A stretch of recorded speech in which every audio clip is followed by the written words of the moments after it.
every game helps to shape the future. Especially when there are only a few roster spots left on the 2019 Denver Broncos.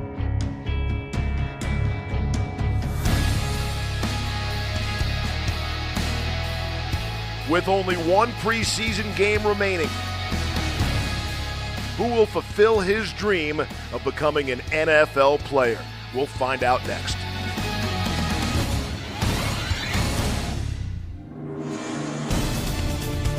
Final time in 2019, Denver Broncos preseason football is on the air. The Broncos Stadium at Mile High, some 11 days from when they kick off for real, when the Broncos visit the Raiders on Monday, September 9th on Monday Night Football. Broncos Stadium at Mile High, 80 degrees, partly cloudy skies. Kyler Murray and the Arizona Cardinals are in town to finish things up against the Denver Broncos. Hi, everybody. I'm Steve Levy with Brian Greasy. We'll hear from Rod Mackey shortly. Your 9 News on Channel 20 guys will always give it to you straight. It's been a long preseason. The Broncos started before anybody else, the Pro Football Hall of Fame game, and they'll play the last game of Week 1. It's time to get going. Yeah, and there's still, even after this game, another 11 days before they play on Monday night against the Raiders. No question it's been a long haul, but there are still 10 to 13 spots left to win on this roster for the Denver Broncos. That's what Vic Fangio said. There'll be a lot of competition tonight for those spots. And you think about the competition on this field and every field. Everybody in the NFL is playing tonight. Scouts are watching. The waiver wire will be filled with some 1,200 jobs or so to fill out this Denver Broncos roster. Did you put your resume in?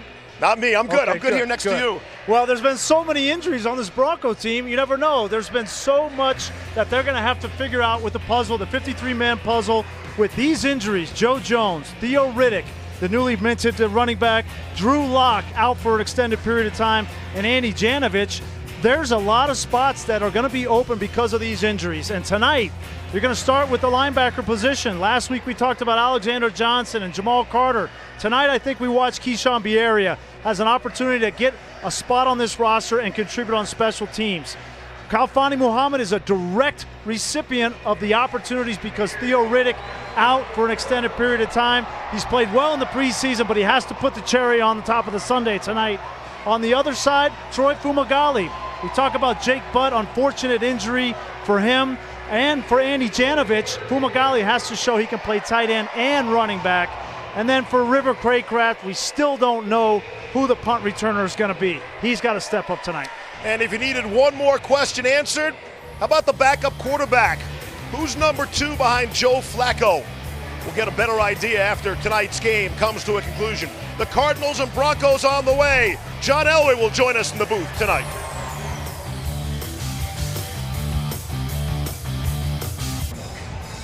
Back at Mile High, getting ready for the Cardinals and the Broncos. As the Denver Broncos thunderstorm descend onto the field here from some 4,500 feet. The Broncos don't play football until Rod Mackey has the final say. Rod. That is true. You know, it was the best story of the Broncos' 4th preseason game, but it appears the comeback story of Jake Butt will not have a happy ending. Yet another setback on his recovery from his 3rd ACL tear.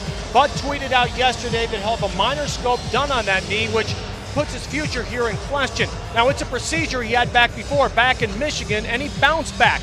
Jake also doesn't want anyone to feel sorry for him, but guys, it's hard not to. We'll send it back up to you. All right, Rod, thank you. Look forward to all your efforts here tonight. Jake Butt, got to be rooting for him. No question about it. The Broncos have won the toss, and they will take the football. River Craycraft still trying to make this team grease, as you pointed out. He'll have a kickoff return opportunity. Zane Gonzalez will put it in the air. Cardinals will be set to go. A week from Sunday, they'll get Detroit at home. And, of course, the Broncos on the road a week from Monday against the Raiders on Monday Night Football. And Craycraft will let it hit off the left upright. If that was a field goal, it would be no good. And the Broncos will start 1st down and 10 from the 25-yard line. Kevin Hogan brings him out on offense. And, again, he's still in a battle, still trying to solidify that spot behind Joe Flacco. Yeah, and he's got to play better. There's no doubt about it. He's playing for his football life here tonight. This is his 4th team We talked about it last week. Give him an opportunity to bounce back after some shaky performances the last 2 times out. First down and 10 for the 25. Broncos open with Devontae Jackson as the single setback. That's Muhammad in motion, and they flip it to him. Khalfani Muhammad shut down for a loss of 4 on the first play from scrimmage. Tonight's starting lineups brought to you by the Colorado Lottery. Here's your offensive line tonight. I think what's interesting tonight, we'll watch Jake Rodgers. He's trying to make this football team at the swing tackle position. You see Elijah Wilkinson. He's back, moved out. He was right guard last week, now right tackle. And then some of the guys we mentioned, Muhammad and Fumagalli. Muhammad gets an early look on an end around. That's a nice defense by Arizona. Coach is going to take another good long look at Muhammad. Hogan has good protection, throws and completes. Able to hook up with Fred Brown for first down yardage. Yeah, great patience here from Kevin Hogan. I think he just needs to sit in the pocket, let the play develop downfield. He looks left, looks the linebacker off, knows right where he wants to go with the football, and Fred Brown wraps around the nickelback for a first down. Move the sticks out to the 37-yard line. Muhammad remains in there. Hogan's under center. Cardinals showing some pressure. Hogan on the move and throwing across his body and completing. Able to hook up with Fred Brown again. And the Broncos on the move into Cardinals territory. This is going to be a staple of Rich Scangarello's offense. It's the naked. You're going to run the ball weak, you're going to stretch, and then you're going to pull it out. You got a fullback in the flat, an over route, which Fred Brown runs perfectly, and a nice gain on first down. Really good start for Kevin Hogan. Last week was really choppy. This offense had not had any kind of rhythm. Didn't get in the end zone a week ago. And to come out here on their first drive, their first opportunity, gain a couple of first downs, and all of a sudden they're inside the 40-yard line. Ripped off 25 there. Hogan remains under center. Looking left and throwing high, and it's brought down by Jawan Winfrey. We get to the rest of the starting lineups tonight. Again, brought to you by the Colorado Lottery. And this is the best we can do for the Cardinals starting lineup tonight. People are in and out, up and over. It's the 4th preseason game, people. 5th if you're the Broncos. But this is what some of the people we expect to see on the Cardinals defense tonight. How's that? Fair? Gonna have to do. Cliff Kingsbury, and he's looking for an opportunity to figure out his backup quarterback situation tonight as well. Got the fullback Aston in there in front of Muhammad. The whole lot of white jerseys, and so far not much running room for Khalfani Muhammad. I think it's pretty obvious that this Broncos coaching staff wants to evaluate Kevin Hogan early in this game. They come out two times now on first down. They've thrown the ball, play action, and a drop back downfield. I think Vic Fangio wants to see a quarterback that can make plays, attack down the field, and get the ball in the end zone. Hogan 3 for 3 for 46 yards to begin the game tonight. 3rd down and 4. The Arizona 32.5. Split Muhammad out. Top of your screen. Hogan's all by himself. Cardinals rush 4. Hogan fires! And just too far. Trying to wheel Muhammad out of the backfield. It's 4th down. He had exactly the matchup he wanted. Khalfani Muhammad with his speed on a linebacker, man-to-man. They ran a double move on the outside. It was perfectly conceived. And Kevin Hogan just needs to give this ball a little more air, especially when you're throwing to a running back. Running backs aren't used to that position down the field. A receiver knows how to run under that, but Khalfani Muhammad, you got to put that on him. Back must love that, knowing he's being chased by a linebacker, right? That's got to be just heaven. Here's Brandon McManus on a 50-yard field goal attempt on the way, and good. McManus in regular season form.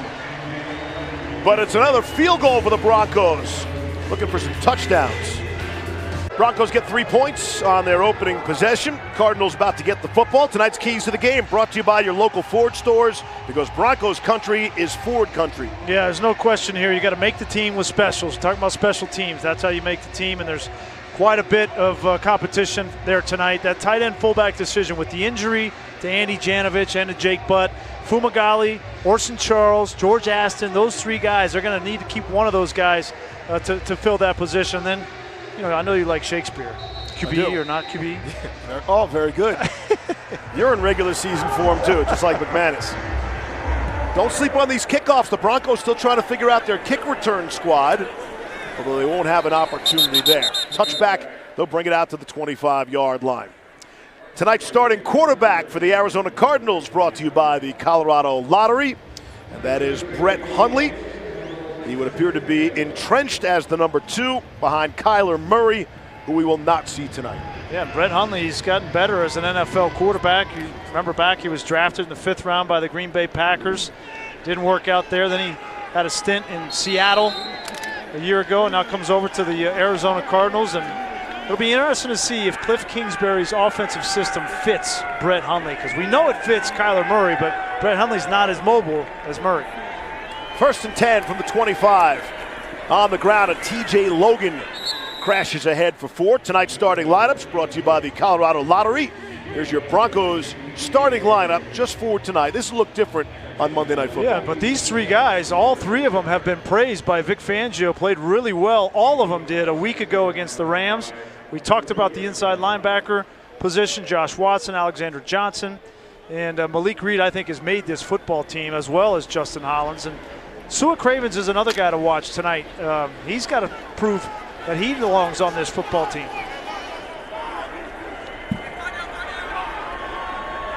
Second down and 5 from the 30. Here's Hundley to throw, and complete for a short gain.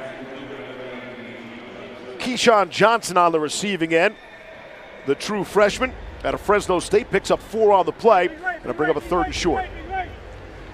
It's interesting to see that Malik Reed is out there playing. He's a little bit nicked up 2 weeks ago. He didn't play in the game against the Rams. He must have practiced a little bit more this week, and they give him an opportunity here, maybe just to get back in shape, get one drive, one series. I was surprised to see him also. Had a bit of an oblique he was dealing with.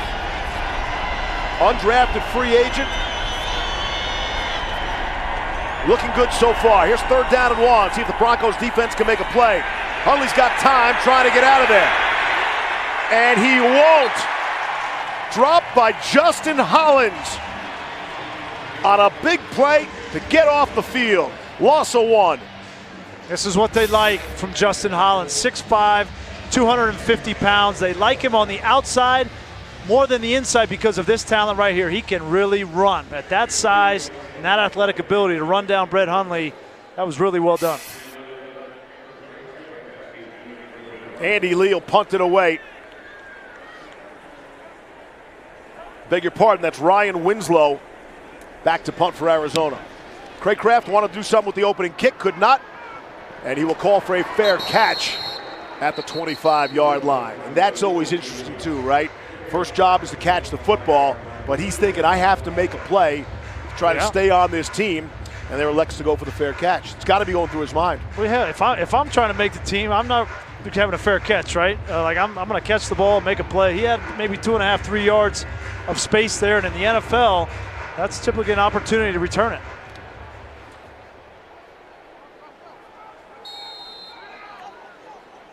First down and 10 from the 25. Dave Williams is in there, along with Devontae Booker. Give it to the second man through. That is Williams for 5, and the Broncos continue to push the pile. Good surge by that Denver offensive line.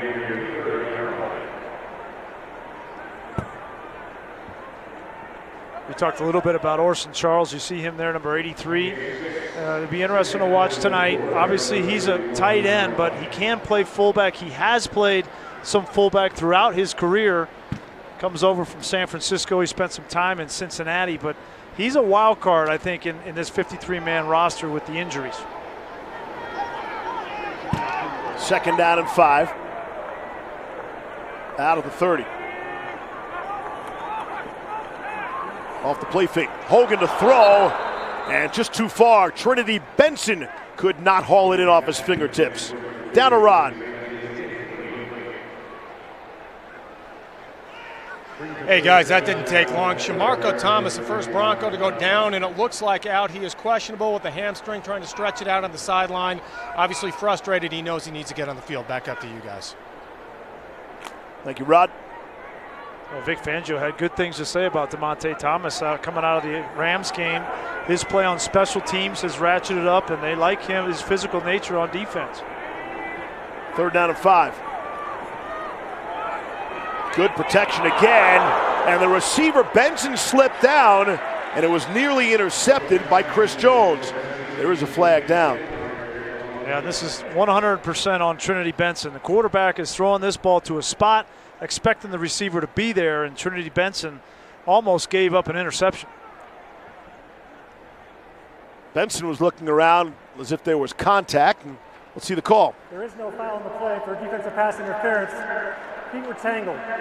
Incomplete pass. 4th down. Feet were tangled. You don't hear that often from the referee. Don Willard tonight, our referee. I don't know. I think they could have called pass interference there. Challenge it, Grease. At least holding. Challenge it. Throw the challenge flag. Well, Vic's got his hands on the challenge flag over there on the sideline. It came halfway out of his pocket, but he's like, it's 4th preseason game. Let's just get out of here. That's going to be a surprise to many people, to challenge a flag that's not on the field. Right. Where a challenge could put a flag on the field, not pick it up. Colby Wadman will punt it away. Pharaoh Cooper from his 22. And he's just pushed out of bounds. 8:17 to go here in the first quarter. So 3-0 Denver. Cardinals in town. That meant their defensive coordinator, Vance Joseph, the former Broncos head coach, had a lot of smiles, a lot of handshaking, talking to some familiar faces. You know, for the lack of success he had here in Denver as a head coach, he was snapped up very quickly as a defensive coordinator by Cliff Kingsbury and the Cardinals. I think he's back in his natural state, being a defensive coordinator. It was a risk, it was a gamble that John Elway took to hire him as a head coach, and there's no question. I think it was a little over his head for the first go-around, and I think he'll be comfortable back in that coordinator position. From the 25, Hundley puts it in the belly of DJ Foster. Picks up about 3 yards on the play. You know, I think when you look back, you had some players on this team like Von Miller and Chris Harris that had been Super Bowl champions, right? And you bring in a guy like Vance Joseph, has never been a head coach before, and he starts to go bad, and you just wonder, like, you start to hear the rumblings from the defensive side. Are they listening to him? Is he really cutting through to the team? And I think in that second year in particular, a year ago, I don't think he got the attention of his team every single week. Does seem to be a different ball game under Vic Fangio. Of course, he's been around the proverbial block for a long, long time. Hundley escapes the pressure to his right, and he'll run away from Rashad Causey and out of bounds. To gain an 8, there's a flag down. Boy, there might be a flag here, but what a pass rush by Alexander Johnson. Came on a blitz right through the A-gap, ran over this. Personal foul. Face mask. Defense, number 45. That 15-yard penalty will be assessed in the end of the run. First down. That's AJ right there. That's Alexander Johnson here. He's going to come right here. Watch him run over the back, see if he gets a hand on the face mask. This is what you want to see, though, from a rush standpoint. He just got his hand up, almost like hands to the face, and sometimes that's going to happen. The coaches look at this and they'll say, that was great effort. Loved you coming in here and forcing the quarterback out. Just keep your hands underneath that face mask. Pretty good pass protection by DJ Foster, the running back for the Cardinals as well. After the marker, pushes it across midfield at the Denver 49 on 1st down and 10. Off the play fake. Quick screen out to Trent Sherfield, and he is dropped for a loss. It's a loss of 2 on the play. Lyndon Stevens makes the big stick. Yeah, nice play by Lyndon Stevens. Just a slip screen on the outside. He's fighting for an opportunity. He's flashed a little bit in camp, but he's on the outside looking in with guys like Bryce Callahan, Devontae Bosby, Isaac Yadam. I don't know if there's going to be a spot for Lyndon Stevens. You know, we keep talking about these battles. He's got to win a battle to keep a job. It seems like everybody who's on the field tonight is in some kind of battle. See if somebody jumped. Malik Reed might have gotten a head start. Now some players come together. Purcell's in a battle there with Colby Gossett of the Cardinals. Neutral zone infraction. Defense number 59. 5-yard penalty. Remains second down. That is Reed. So let's flip the question. How many Broncos that are playing tonight are assured of a job, Grease?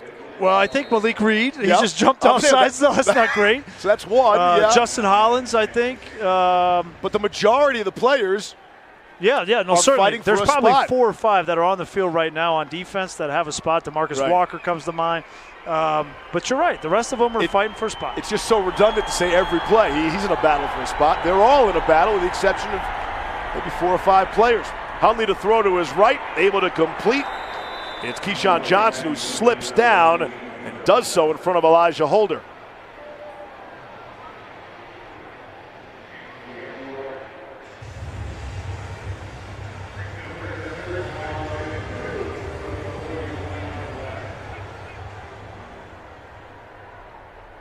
Brings up a 3rd down. Broncos were able to get off the field the last time the Cardinals were in this spot. See how they respond here. 3rd and 2.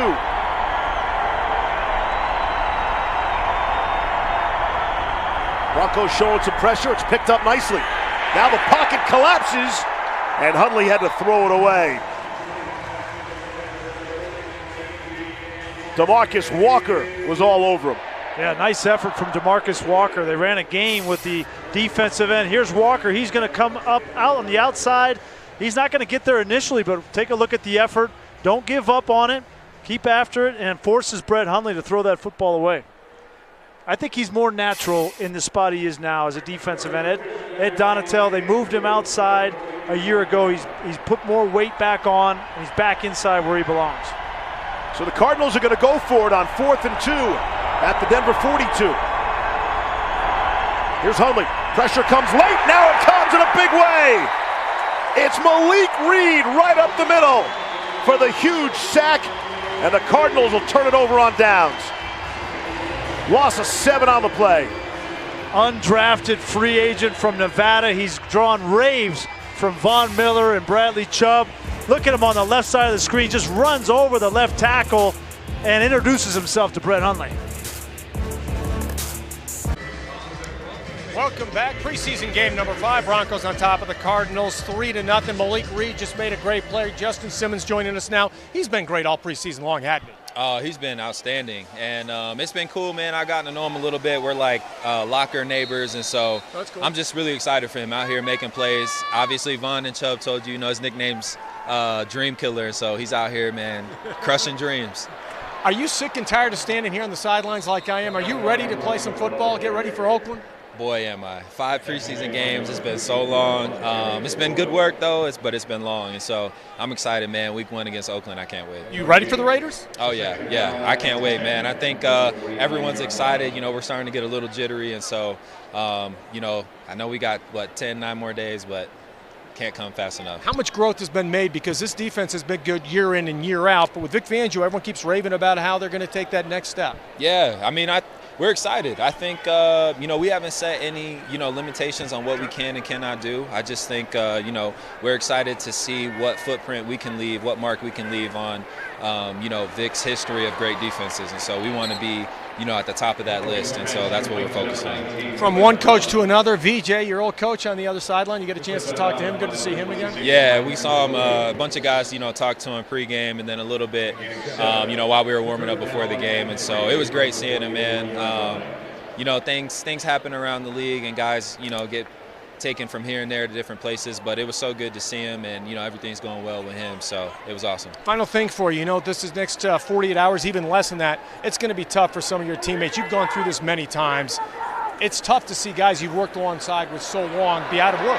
Yeah, it's extremely difficult. It's hard for especially some guys that make plays consistently and then, just end up coming a little bit short. But, we tell them every time, as much as you want to be here, make sure you put good tape out there because this is not just for the Broncos. It's for all 31 other teams around the league. And so if you play hard enough, you'll find a spot in the league somewhere. Very good. Justin, good seeing you. We'll see you in Oakland for an actual game. Oh, yeah, can't wait. All right, guys, we'll send it back up to you. All right, Rod, thank you. Broncos will punt it away. Colby Wadman. Farrell Cooper is back. Some pressure up the middle. Wadman gets it away. That's a loose football into the end zone. Opportunity for Denver to do something there. Trey Marshall had the opportunity and couldn't come up with the football. Special teams for Denver. It's time to meet the player. Brought to you by CenturyLink. Tonight we spotlight quarterback Drew Lock. While at Lee's Summit High School, he earned the Simone Award for the best high school football player in the Kansas City area. As you might expect, he was a standout in other sports too. All-state basketball player, had many scholarship offers to play basketball, including one from Missouri where he wound up playing football. And we got a chance to see him in college and found out he was an awful trash talker in basketball, and imagine some of that's carried over to the football. A quick screen by Hundley. Out to Andy Isabella. I'm sure somebody's going to give him the advice. It's probably not a good idea to trash talk defensive linemen, linebackers, etc. It's different in basketball. Yeah. There are fouls in basketball. Yes. Not personal fouls, right. Big difference. Of course, Drew Lock is among the injured players for the Broncos. No real timetable given on him. But John Elway will join us at some point in the booth here tonight. Mike Kliss will join us as well. Talk to both gentlemen about the roster configuration upcoming for the Denver Broncos 2019 campaign. 2nd down and 4 at the 26. Hundley looking right and throwing right. Completed to Keyshawn Johnson. He's got enough for the 1st down.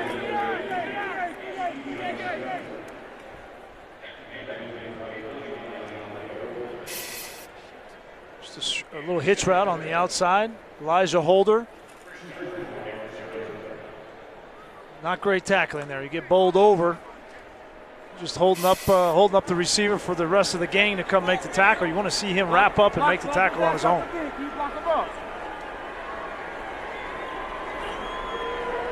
1st and 10. Hundley out of the gun. T.J. Logan to his left. Broncos are rushing 4. Again, that same quick out to Keyshawn Johnson. Elijah Holder again on the coverage. Gain of 3 on the play. So Holder's not going to fall for that again. You know, there's a veteran on this defense that I've been watching that I think he's on the bubble of making this football team, and that's Su'a Cravens, the safety. He came over a year ago from Washington, and he's had some injuries, had some concussion issues. He's got to make the team as a safety. Now, he's a bigger safety at 225 pounds, so he can play dime linebacker. In college, he rushed off the edge, but Vic Fangio's been very clear. He's got to make this team as a safety. Hundley throws, zips one across the middle. It is caught. It's the tight end, Ricky Seals-Jones, and the football comes out. And Denver able to jump on it.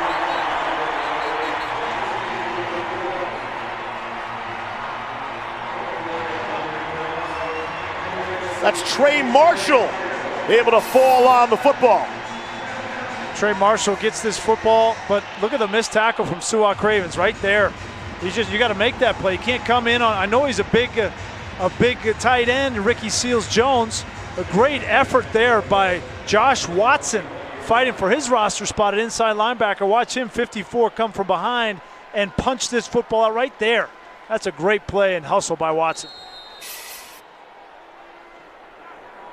Broncos are definitely looking for some more turnovers this season. There's an example of that. Devontae Jackson is the ball carrier. Now that's how fast it happens, okay? Everybody wonders, you know, in these games, how do these guys shine? How do they flash? You hear coaches say flash all the time. What the heck does flash mean, right? Well, you flash positive and you flash negative. Right there, Su'a Cravens flashed negative. Didn't even touch the receiver and get him on the ground. And Josh Watson did 2 things, the effort and then forcing the turnover. Those are 2 check marks for him in the right box. Out to the 26. 2nd and 5. Aston, the fullback, in there. Right back to Jackson. And he squirts through the hole. Should have 1st down yardage.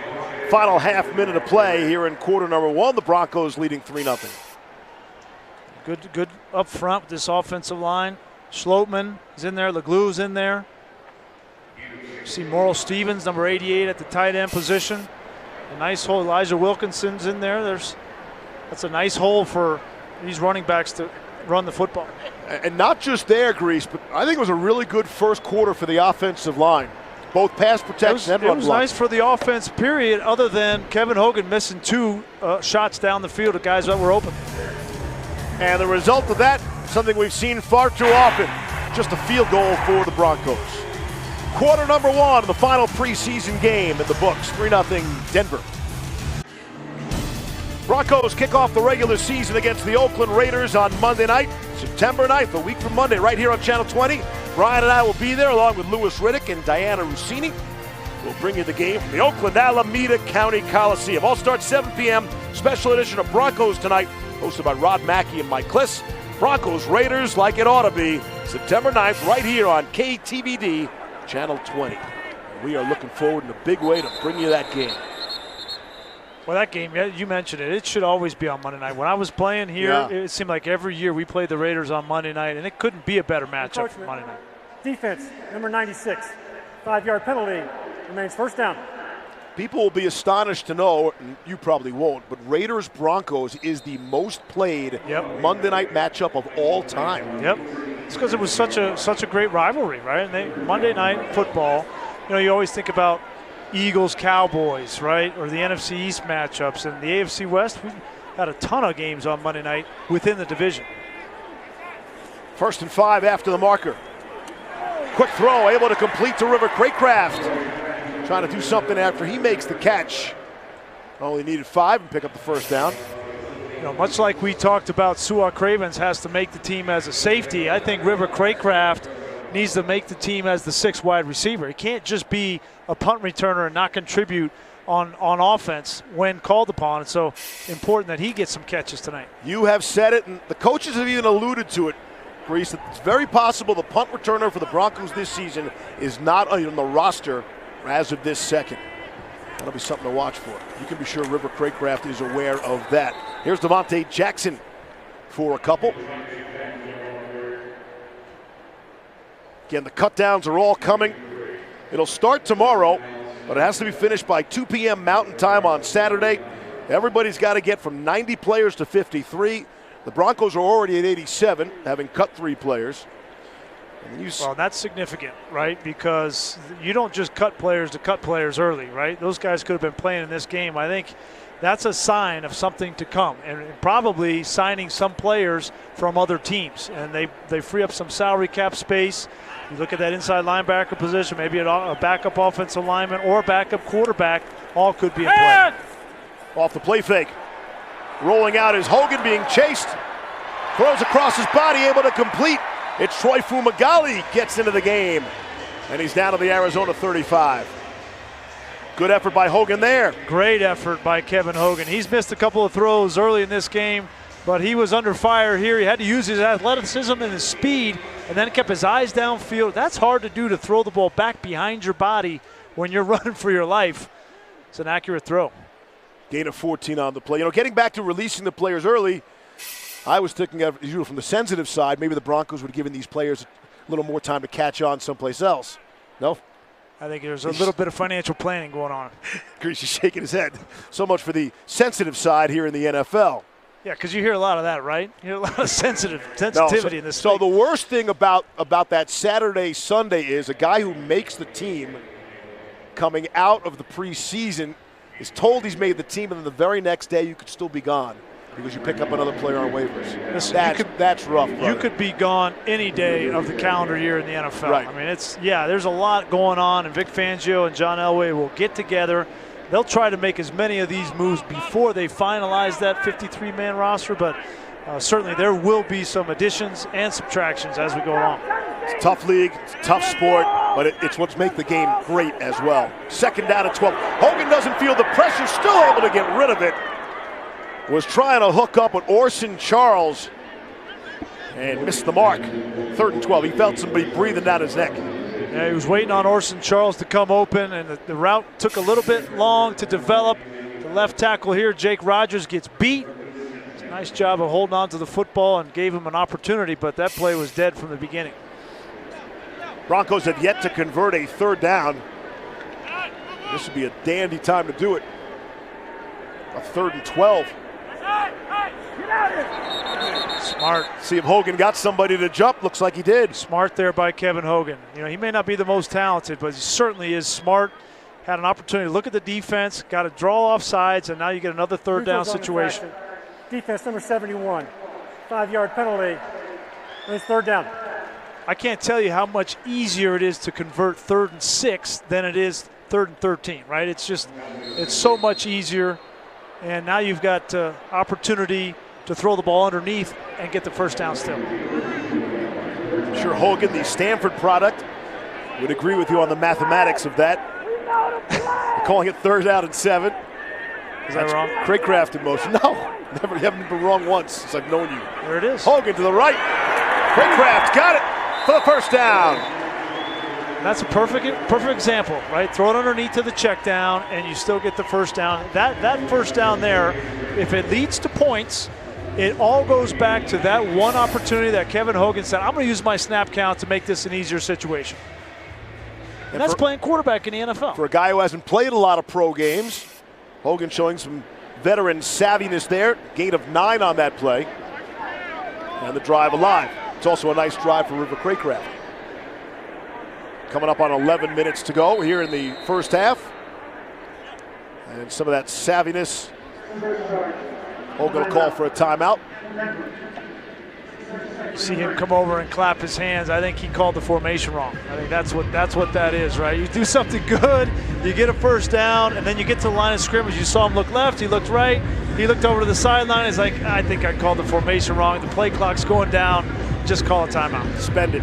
Here's tonight's trivia question, brought to you by American Family Insurance. Sculptor Blair Bushnell was the artist who sculpted Pat Boland's bust for the Pro Football Hall of Fame.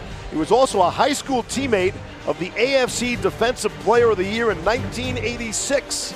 We ask, Who is this Bronco? Give you that answer shortly. 86? Yeah. When was Simon Fletcher? That would be my off the top guess. Not a bad guess. Well, I'm going to have to take back that part about you never being wrong. 1st down and 10 out of the timeout. From the Arizona 23, on the ground to Muhammad. Coaches have been very pleased with Muhammad. They say he runs harder than they expected him to run. He's quick, he's shifty, he's small, but still can lower the shoulder and run hard. And I think they've been very impressed with him, and that's why he's getting a long look tonight. You know, he's 5'7", 175 pounds. Vic Fangio doesn't want him to be a between the tackles pounder, right? That's the job of Royce Freeman, okay, and maybe Devontae Booker. But Muhammad, they're taking a look at him because of the injury to Theo Riddick. And if he can be the 3rd down back, that's where he would contribute early in the season until Riddick can get back. 2nd down and 9. Hogan, the quick throw. Looked like some miscommunication there between him and Orson Charles. Charles went left, and Hogan threw right. Yeah, just trying to get on the same page, and it's the job of the quarterback to get on the same page. And normally when something like that happens, if the quarterback doesn't go over to the receiver and talk to him about what are you doing, then you know whose fault it is. Oh, really? That's how that works? Yeah, that's how you decipher those. Got it. 3rd down and 9. Body language. Dave Williams in the backfield now with Kevin Hogan. Craycraft, top of your screen. 3rd and 9. Cardinals rush 4. Hogan unloads, wide open. Fred Brown hauls it in. 1st down yardage. Impressive throw and catch there. Yeah, great timing from Kevin Hogan. Brown has been his favorite target. This ball comes out, Steve, right, no hitch. Before Brown comes out of his break, he knew exactly what the defense was, that he would have the right leverage. Brown attacks his leverage, gets to the outside, and Brown's having a nice night for himself. Gain of 13 on that play. Hey, Broncos need a touchdown. Enough of this field goal stuff. 1st and goal, just inside the 10. That's Fumagalli in motion. On the ground, Dave Williams. Amazing he wasn't swallowed up for a loss. Instead, makes a 4-yard gain out of it, down to the 6. One of the best 4-yard gains you'll ever see. But you see this red zone production, they have struggled, and it's, yeah, you have only your base offense in. You're not putting in any of your good stuff that you have in your playbook in the red zone. You want to save all that. So if you can't either just throw a fade or run the ball into the end zone, you're not going to get in. Yeah, after this preseason, I'm done with vanilla, by the way. It's my least favorite flavor. All these vanilla offenses. So It's coaches better than Rocky Road down. don't want to put anything on tape. Turning around, hauling it is! Fred Brown, a beautiful catch for the touchdown, Broncos. Now that's a good-looking drive for 6.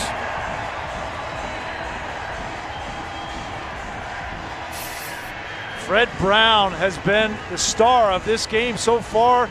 Made every play that's come to him. He got one knee down. And we mentioned it. You're going to throw a fade down here. Find your man-to-man coverage. Give him an opportunity. Kevin Hogan's overthrown 2 potential touchdowns in the first quarter. That time, the back shoulder nets a touchdown. Terrific catch by Brown, who goes 6'1", $195. First-year player out of Mississippi State. Speed guy, he's certainly competing for a spot on special teams as well, but with the touchdown grab. This little delay here, you'll see this season in the NFL. They're just making sure on every scoring play that he was down in bounds. Extra time to admire the mustache of Brandon McManus. See Aaron Rodgers' mustache recently? It's not as good as McManus. Extra point on the way, and it's good. 9:18 to go here in the first half.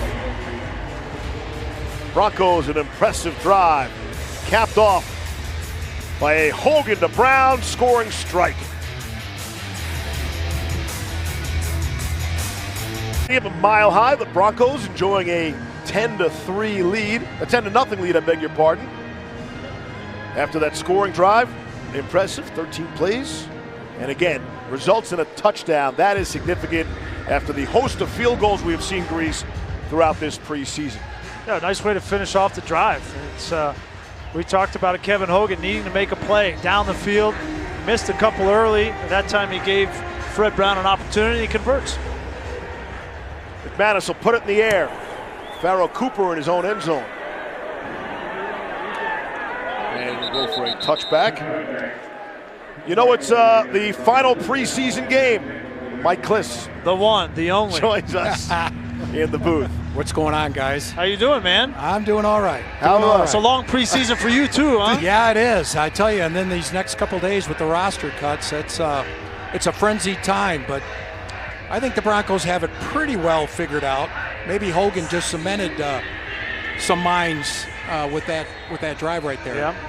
There are seemingly battles at every single position, and we will go through that as we progress with Mike, but some off-the-field news today concerning the Broncos organization. Yeah, the judge dismissed Bill Boland's lawsuit against the trustees. The trustees were Joe Ellis, Rich Slifka, Mary Kelly.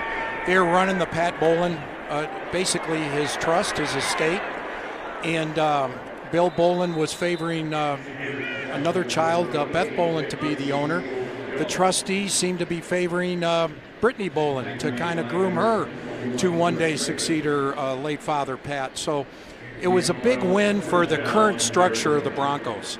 Joe Ellis has been running this team for 25 years. He's, he basically took over day-to-day operations in 2011. They had a lot of success, he and John Elway, with the 5 AFC West division titles, 2 Super Bowl appearances in 5 years. Hasn't been very good lately, but it's good for Joe Ellis. He's still in charge of the team, and that burden is kind of behind him right now. And this will be resolved.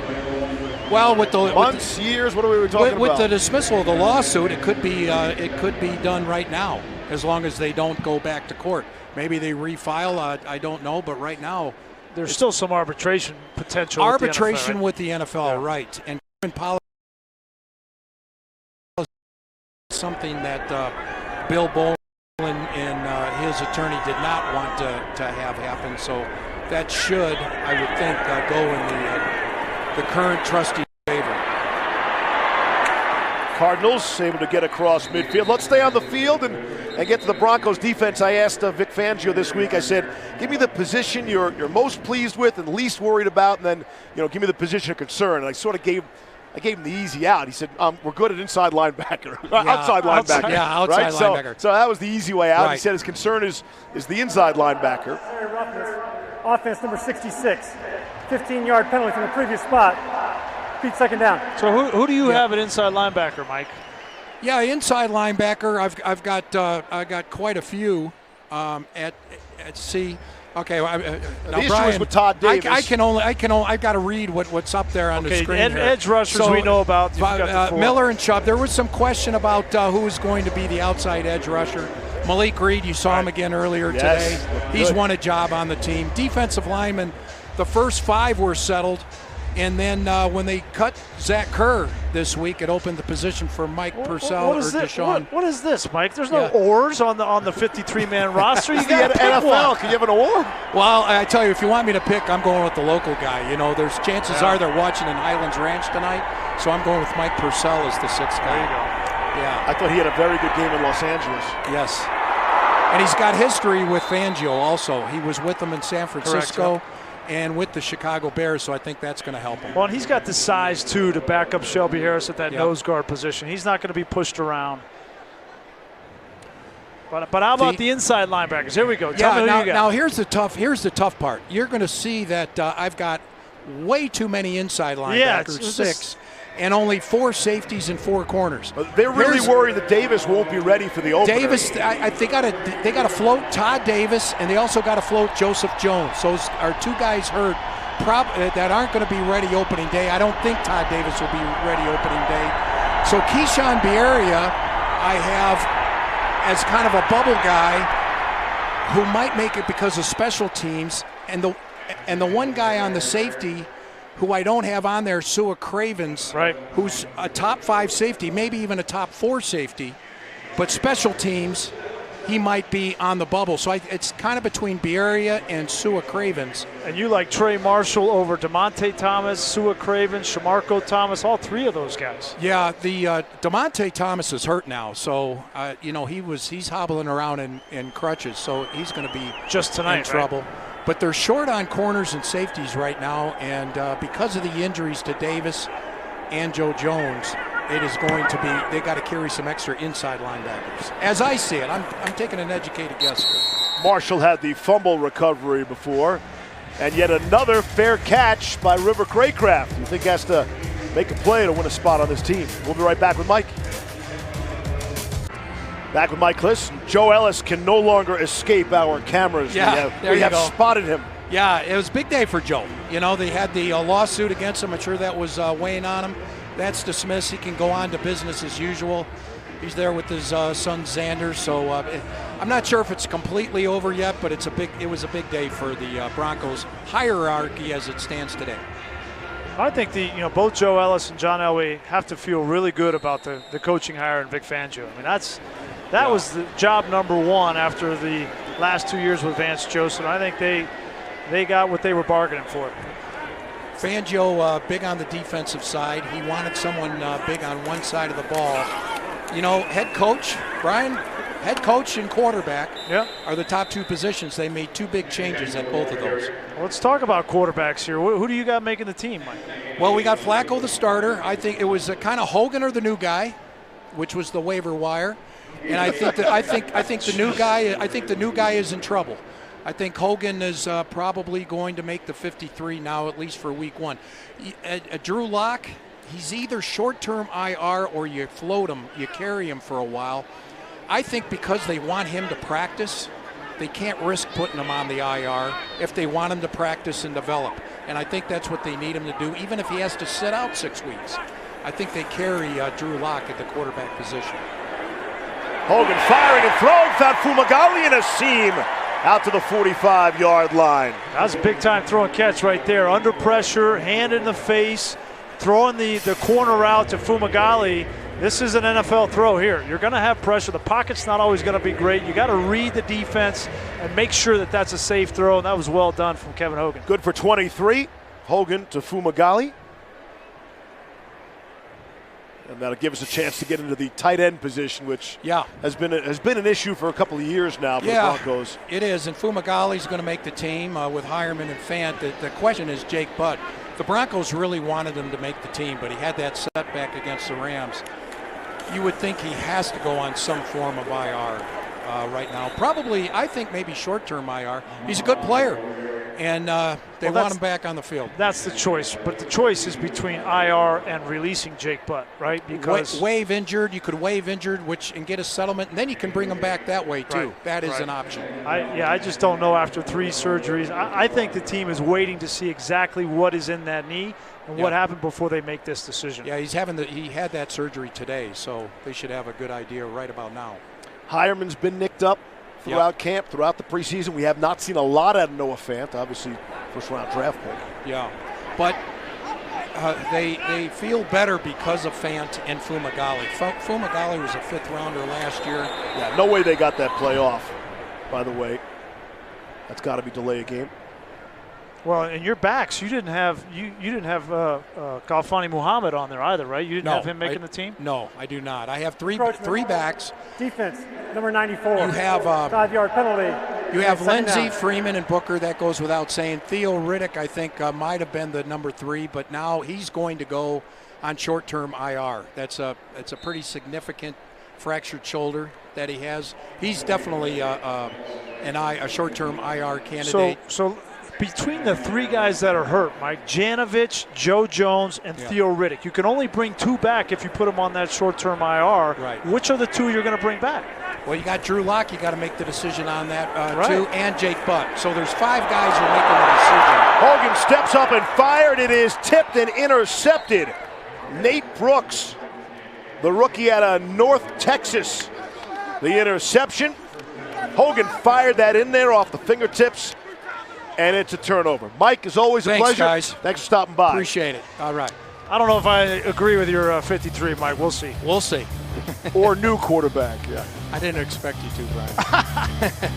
You want to talk about legitimate award-winning? You do not want to miss a special training camp edition of the Emmy Award-winning Cardinals Flight Plan. Debuting tomorrow on YouTube, more than 30 minutes of all access. We were out to dinner last night, Wolf, right, with the broadcast crew, and while you were enjoying the family platter, everyone was buzzing about the team meetings, the mic'd-up players, Kyler Murray, like you've never seen him before. That's Cardinals Flight Plan. It's available tomorrow. YouTube.com/Arizona Cardinals. Make that YouTube.com/AZ Cardinals. And Wolf, I'm told you even make a cameo in this one.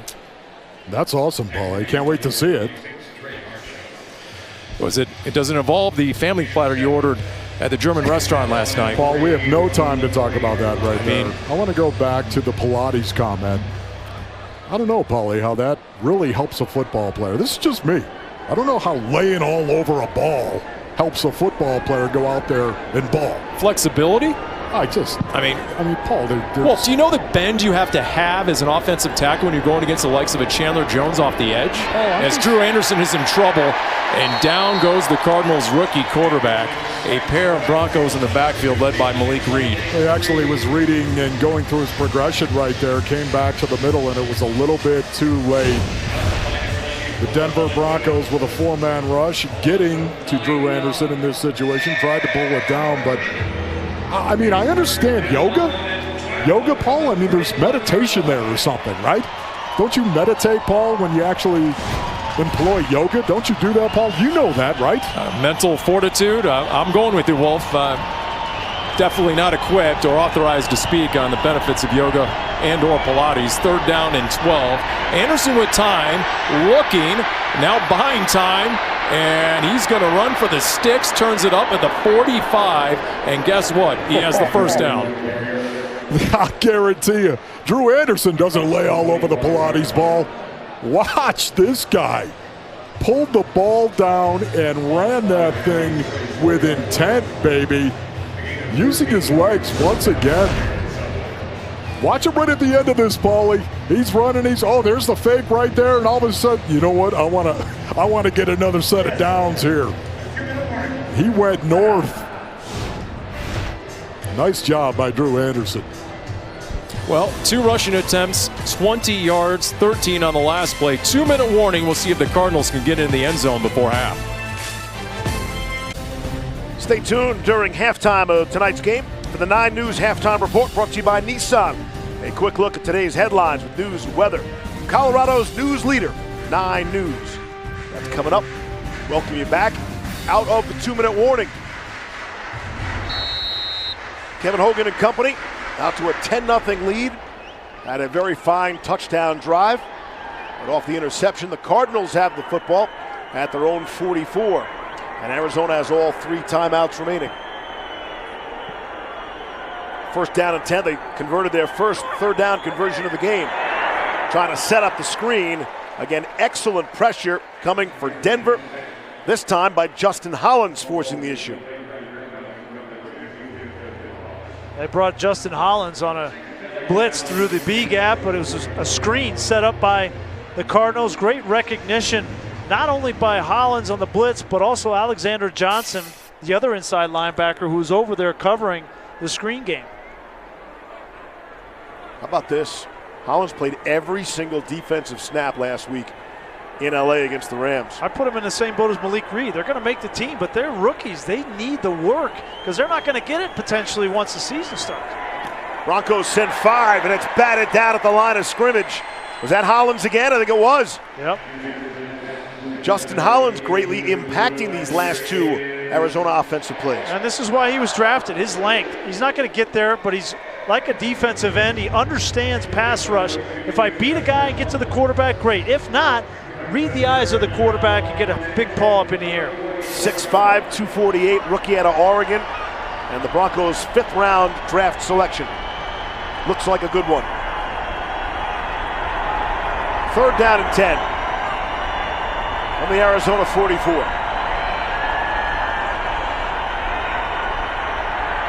Pocket collapses. Anderson is running away from people, able to unload off the fingertips, and incomplete. Draymond Jones was chasing him down. Yeah, Draymond Jones, he lined up at nose guard this time and wrapped all the way around DeMarcus Walker, and you see the talent and athleticism of Draymond Jones chasing down the quarterback. Here he comes, he's wrapping around. You just see for a man that size at 300 pounds to be able to run like this, that's unique. So this most recent Broncos draft class showing off what they can do this last series. River Craycraft, a couple of fair catches in a row. Got plenty of green in front of him now. From the 12, trying to make something happen. Craycraft up to the 20 and up to the 25. And I don't see any flags.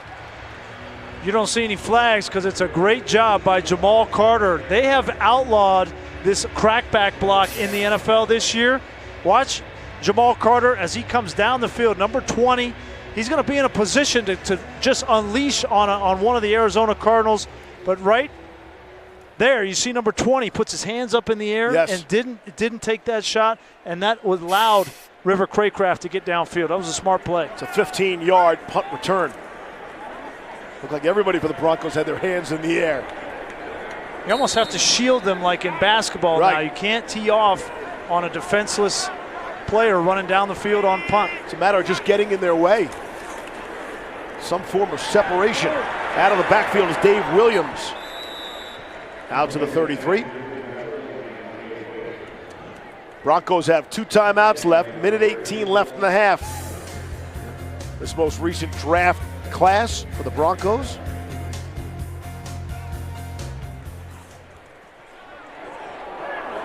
Hogan was hit as he threw, and it's incomplete. Hogan took a shot from a couple of Cardinals. Yeah, it's a good draft, no question about it. You know, I think the jury's out on Noah Fant. You know, we'll see if he can be an impact player in the first round. I think maybe the steal of the draft in Dalton Reisner. They like Drew Lock. They didn't like him enough to take him in the first round, but when he dropped to the second, they took him. Juwan Winfrey's a guy that we're going to see in the second half of this game. See if he can make the football team. He made a great play a week ago on special teams. He's going to have to follow that up, though. Big target. Love to use him in the red zone. Here's Hogan. Under backside pressure, just gets it away. Stephen Dunbar getting some action. He could not haul it in. First-year player out of Houston, and it's a 4th down. Kevin Hogan won that one back. He missed the blitz there on second down, almost got blindsided on the weak side. Missed a third down opportunity there. I mean, that might be it for Kevin Hogan in this game, right? If you think it's going to be a half for Rippon and Hogan, he had one nice drive with a touchdown pass, but other than that, he's missed some throws and missed some reads in this first half. Colby Wadman will put a foot into the football. Farrell Cooper from his 15. Spun around, in some trouble. Excellent coverage there by the Broncos special teams. Trey Marshall doing it on the special teams. Yeah, great effort there by Trey Marshall. Second year out of Florida State, fighting for a roster spot. This is Brendan Langley. I haven't mentioned him a whole lot, but the effort on special teams, getting down there. You see Marshall was on the ground first. Now he gets back up, doesn't give up on the play, and makes the tackle. They tell that first guy down to take your shot. Like, don't chop your feet. If that guy's got the ball, take your shot, and then the rest of the guys will clean him up. Really? Were you covering a lot of kicks? Did you get that information? That's what they tell them. Oh, okay. First guy takes them. their shot. 52-yard punt by Wadman. That's worth pointing out as well. 45 seconds left in the half. See how the Cardinals play it with 3 timeouts. Drew Anderson completing underneath to A.J. Richardson. So we saw Brett Rippon, this was interesting, I thought, in Los Angeles, come in for the 2-minute warning of the first half. Right. And so Hogan did not have that opportunity with a 2-minute offense. Tonight he does. Rippon in LA actually ran both 2-minute offenses. Expect to see him in the second half.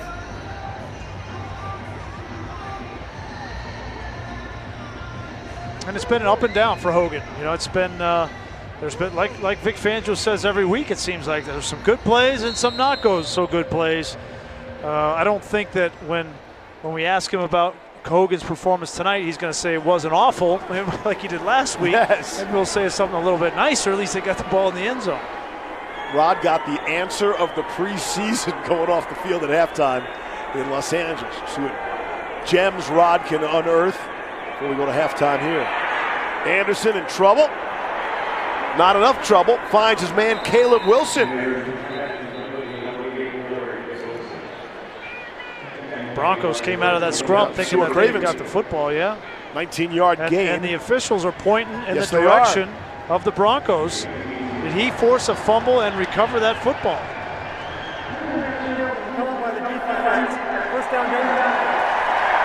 Indeed. All turnovers are looked at, so they will certainly take another look at that. We highlighted Sua Cravens earlier for missing a tackle. That was another fumble forced by Josh Watson. Let's see if he comes up. He rips that football away. He does. He ripped that football out. A veteran player like that knows when there's 2 or 3 defenders around to make the tackle that he'll go for that football. That was a heads-up play. Still waiting to confirm that turnover. Wondering if Caleb Wilson got down. Oh, yeah, that's a fumble. The ball came out before the knee was down. Yep.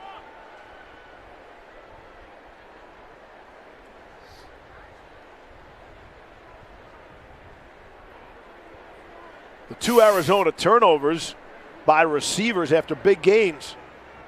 30 yards and 19 yards. And that's how the Broncos defense turn them over.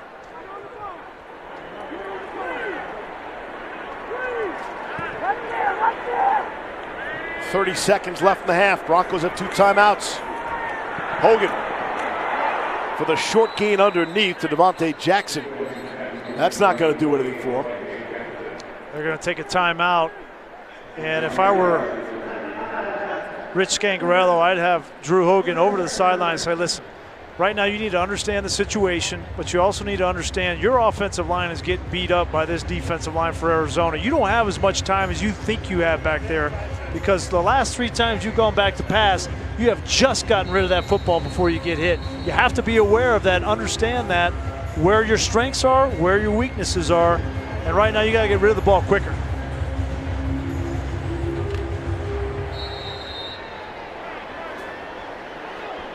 Clock is winding. 20 seconds left now in the half. inside the 40. It's Morrill Stevens in a slot. Hogan fires, and it was behind Stephen Dunbar, and he took a shot. He paid the price for the pass that was behind him. This ball, yeah, you mentioned it, just behind a little bit. And when you throw it behind, you expose your receiver, and Dunbar took the brunt of that. This third down, let's keep an eye on left tackle Jake Rogers. He's been going up against Vontarius Dora, who is a first-year pass rusher, and he's been absolutely handing him his lunch. And that's Stevens in motion into the slot. Here's 3rd and 8. Probably already in McManus field goal range, and now they're not. As Hogan is dropped by Vontarius Dora, the first-year player out of Louisiana Tech. And now out of field goal range. First sack by Arizona with 2 seconds left on the clock. And that'll take us to halftime. You know, the coaching staff was really excited about Jake Rogers. You know, he's a second-year player at Eastern Washington. They felt like he had a potential to make this football team, but he's been exposed tonight. Vontarius Dora is a second-year player just like him, and he's gotten beaten consistently on the last 3 pass rushes. Their third timeout of the half. He's gotten beaten with speed moves and with power moves. Not a good night for him. See, they got a timeout in, and someone did take a timeout. They're going to put 1 second back on the clock before halftime. It is 4th and 16. Good time to practice the old Hail Mary. Maybe they want to see if Kevin Hogan could throw it the length of the field. From the Arizona 47. Vontarius Dora is the most happy guy Yes. on the field right now. He gets to rush one more time against Jake Rogers. You have a chance. 3 receivers bottom of your screen. Final play of the half. Hogan looks to escape, loads it up, and throws shy of the goal line, and it's intercepted. And the Cardinals were thinking about a return there. Tanner Vallejo on the interception, and that is, in fact, the end of the half. A promising half offensively. I think the so. first drive, they went down, they kicked a field goal, they get a touchdown drive with a conversion to Fred Brown. But ever since that touchdown, it's been a little bit ugly for the offense. Offensive line, I thought was very good in the first quarter. Saw Hogan shaking his head a little bit. Down to the field to Rod. Guys, thank you. A couple scoring drives by Kevin Hogan. Looked good early, but not able to get things done there in the second quarter. Yeah, there were some good plays on Kevin's part there. I thought the offense had some good moments moving the ball. Not enough, really, but overall not bad. Coach, your defense looked tremendous out there. They get a couple turnovers, and Malik Reed continues to shine. Yeah, I thought we overall played well on defense. Obviously, the takeaways really helped. Both of them came in there where they were in our territory, so saved points, but they're big plays. Very good. Appreciate it, Coach. Thank you very much. All right, guys, much more positive than last game. Back to you. Not awful, Rod. Not awful. There's one more preseason half of football to be played. Stick around. Cardinals and Broncos. And it's Denver with a 10-0 lead. Stay tuned for the Nissan halftime report. Denver, the Broncos lead the Cardinals 10-0 as we get set for second half action. Steve Levy along with Brian Greasy. Rod Mackey is, of course, down on the field. The Broncos defense was actually very good. 6 possessions by Arizona. They crossed midfield once, and that was helped by Denver's 20 yards and penalties there. But I think we know about the Broncos defense. Yeah. It's the offense people are somewhat concerned about. Yeah, we wanted to see them make some plays, get the ball in the end zone. They scored 10 points in that first half, and there was some good and some bad from Kevin Hogan. I thought there were some good reads, some good anticipation throws. He moved around, he showed his athleticism, got the ball in the hands of some of his playmakers, and then threw this ball on the outside to Fred Brown. So he was in sync with all first half. Now, the second quarter, where he started to get a little bit loose, took a couple shots downfield, overthrew 2 potential touchdowns. These are plays that you need to make in the NFL from the quarterback position. And then he didn't see the underneath coverage, and it turned out to be an interception. So that's what I mean. When he looks back at this tape, he can say, I could have played a lot better in the first half, but not all bad. Some of the Verizon first half stats. Look at the Cardinals, just 1 of 5 on third down conversions. More on that Denver defense. Only 4 snaps by the Cardinals offense in Denver territory. 25 offensive snaps, only 4 in Denver territory. And again, more good numbers for the Broncos defense. Well, and Eddie Donatel will be happy because when the only reason why there were 4 snaps in plus territory is when there were 2 big plays, they got the fumbles and took back possession. And that's a big part of what Ed Donatel and Vic Fangio want this defense to look like, is creating turnovers like they did a year ago in Chicago. I'm not sure if Farrell Cooper's had the opportunity to return a single kickoff. I guess you would expect that out of Brandon McManus, especially here at Mile High. I would want to see my coverage unit, to be honest with you, right? Like, they were doing that earlier in the preseason. They were telling McManus to just pooch it up there so we can evaluate the coverage units. But evidently they would rather, and I understand, you want to stay healthy too, but once you get to sea level, you play the Raiders on Monday night, you're not going to be kicking that ball necessarily out of the end zone every time. 10-0, the Broncos lead the Cardinals as we open up the second half with the ball spotted out at the Arizona 25. Drew Anderson is the quarterback. Dante Strickland, the rookie out of Syracuse, is in the backfield. Strickland, the ball carrier, and he is met fiercely at that line of scrimmage. A host of Broncos there, among them Ahmad Goodman and Mike Purcell.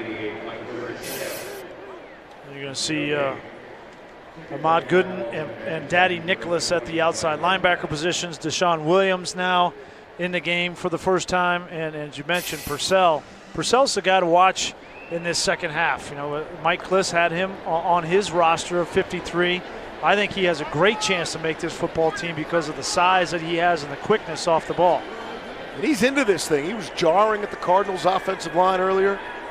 This is a regular season game for guys like Mike Purcell. Yep, those jobs are on the line, no question. Strickland again, nothing doing, right into the heart of that Denver defense led by Purcell.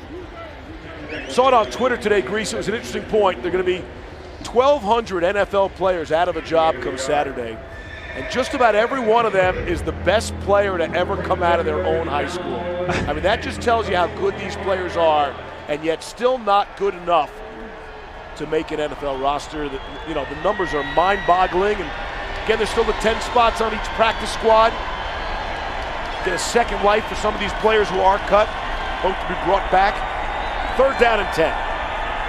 Strong start to the half by the Broncos defense. Some pressure coming up the middle. Able to scoot away from that pressure. Gooden nearly got home, but Anderson got out of there. But the pressure there forces the incompletion. Yeah, nice rush by Ahmad Gooden. Comes around the outside. And then look at the hustle here from Watson. Josh Watson, 54. That's the second time in this game where we see him not giving up on a play, giving maximum effort, forces a throwaway. Kelvin McKnight will get an opportunity. He's the 25. It's been all River Craycraft to this point. Got a 15-yard punt return earlier. See what McKnight can do. Has to drift back a few yards. Makes the catch. And makes a move. A couple of moves. Out to the 25-yard line. Less than 2 minutes into the third. It's Brett Rippon time when we come back.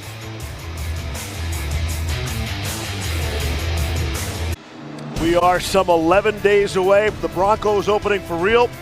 Brian and I will be there in Oakland September 9th for Monday Night Football. Broncos Raiders, as it should be. Second game of a Monday night doubleheader live from Oakland. Our coverage kicks off. Special edition of Broncos Tonight with Rod Mackey and Mike Kliss. And then Brian and I, along with Louis Riddick, Diana Rossini, will have the call from Oakland Coliseum. All starts 7 p.m. September 9th, right here on Channel 20. As we welcome John Elway to the booth. This been the longest preseason ever? Seems like everybody is worn out a little bit by now. It has been, yeah, with the extra week and plus a shorter week as far as vacation. So it kind of felt like we went from OTAs right into camp. Right. And then you still have to wait another 11 days for Monday Night Football after this one. We started the first game, right. and now we're the last opening game on opening weekends. So I thought going in that was a positive with a lot of new coaching staff, the new quarterback, the extra game, maybe that would help with a young team. Do you think it worked out that way? It did. Yeah, I think with the new offense as well as a new defense, I think it was good, even though it's made for a long, training camp, but that's okay. I think it was good for us, and I think it'll help us going into the season. Here is Brett Rippon at quarterback, 2nd and 12. What was your take on Kevin Hogan's first half tonight? I thought he made some good plays. The consistency is always the key thing, and I think that, for us to be good on the offensive side, you got to be able to throw the ball consistently. He made a lot of good throws, but then, had some tough ones. But, Kevin works hard and moves around and is a good athlete. So, overall, though, it was a pretty good first half. We got a lot of questions to ask you about this team. I'm really curious, back in your playing days, how much did you want to play in the preseason? Because it's so different league-wide from what Sean McVay does to Bill Belichick. What did you need, John, to get ready? You know what, Steve? I'd like to play. Especially in the third preseason game, at least get into a half, play a full half, and maybe come out the second half. And the older I got, the less I want to come out after half. But I liked playing because I felt like it got me ready. Some familiar plays there. So the 53-man puzzle, right? Like, you got a lot of work ahead of you. How much time, how much sleep will you get in the next 2 nights? How much time you put into this? You know what? Yeah, the next 3 days are big for us, and so we'll just, we'll get all the waivers in by 2 o'clock on Saturday, or all the cuts in by 2 o'clock on Saturday. Then we wait a couple 4 hours until we get the list out. And then we have to have any claims going in at 10 o'clock the next morning. The thing is, we've done a lot of work up to this point in time. So there's a nice throw and catch. Yeah. But really, Brian, we've done a lot of work up to this point in time. We kind of have a bubble list that we go through during training camp, especially once we start preseason games. We create a bubble list, and then we start watching those guys. So we're ahead of the curve when it comes down to who we think is going to get cut. And then if there's guys that there's some surprise cuts, and we get on right away. So compared to previous kind of cut-down days and roster generation, how difficult is this season with the injuries to Janovich, Joe Jones, Drew Lock, Theo Riddick? It's different, yeah.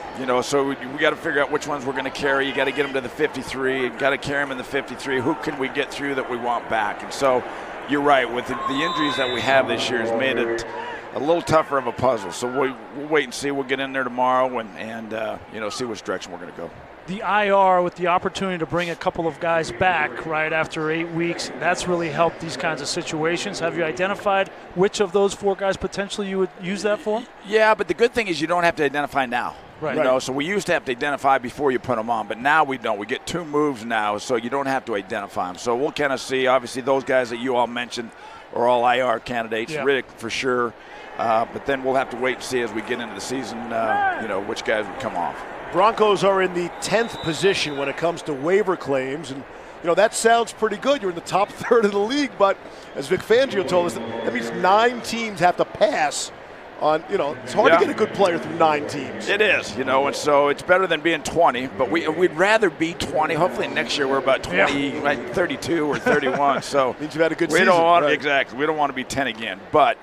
There are, we'll see what's available, and, hopefully there are, some good football players that can have a chance to make us better. What's the position on the team, John, that you have the most doubts about?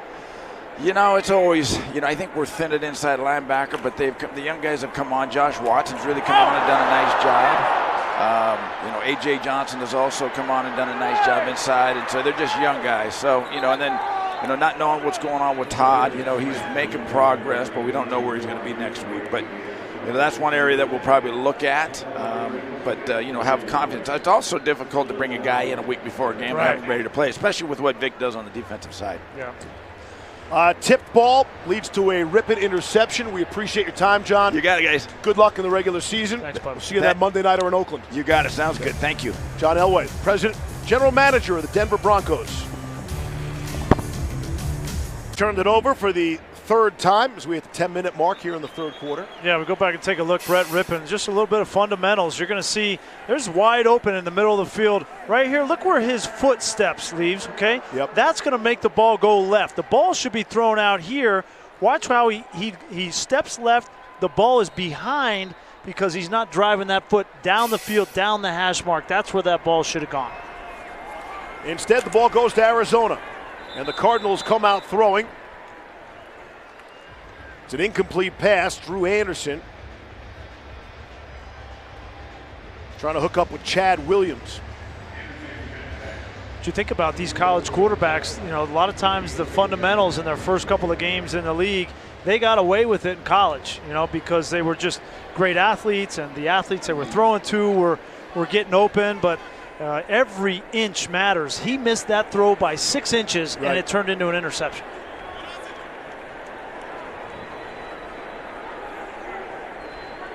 Five to snap it. Barely gets it away in time. Pressure from the outside. Throw, back shoulder is caught. A.J. Richardson on the receiving end. Trey Johnson had the coverage for the Broncos. Yeah, on the other side, watch Drew Anderson now. He's a rookie as well. This ball is perfectly thrown on the back shoulder. That's the only place that ball could be completed. And the rookie out of Murray State, I think the game's a little bit faster for him. Yes. Although he was a racer, so it was pretty fast.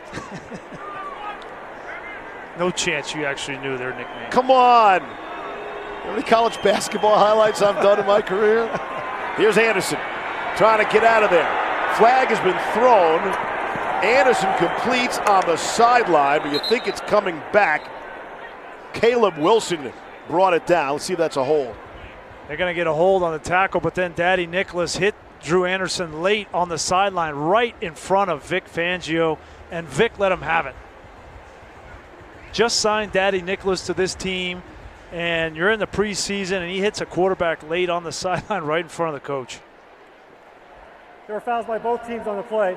Holding, offense number 66. Personal foul, roughing the passer, defense number 50. Those fouls offset. Replay first down. Yeah, take a look here. There's clearly a hold on Ahmad Gooden right there.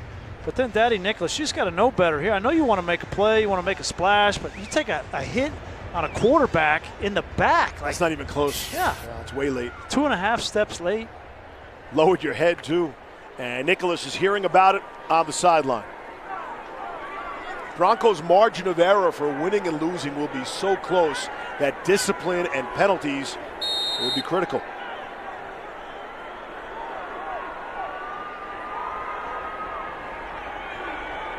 From the Denver 35. Vic Fangio called the timeout.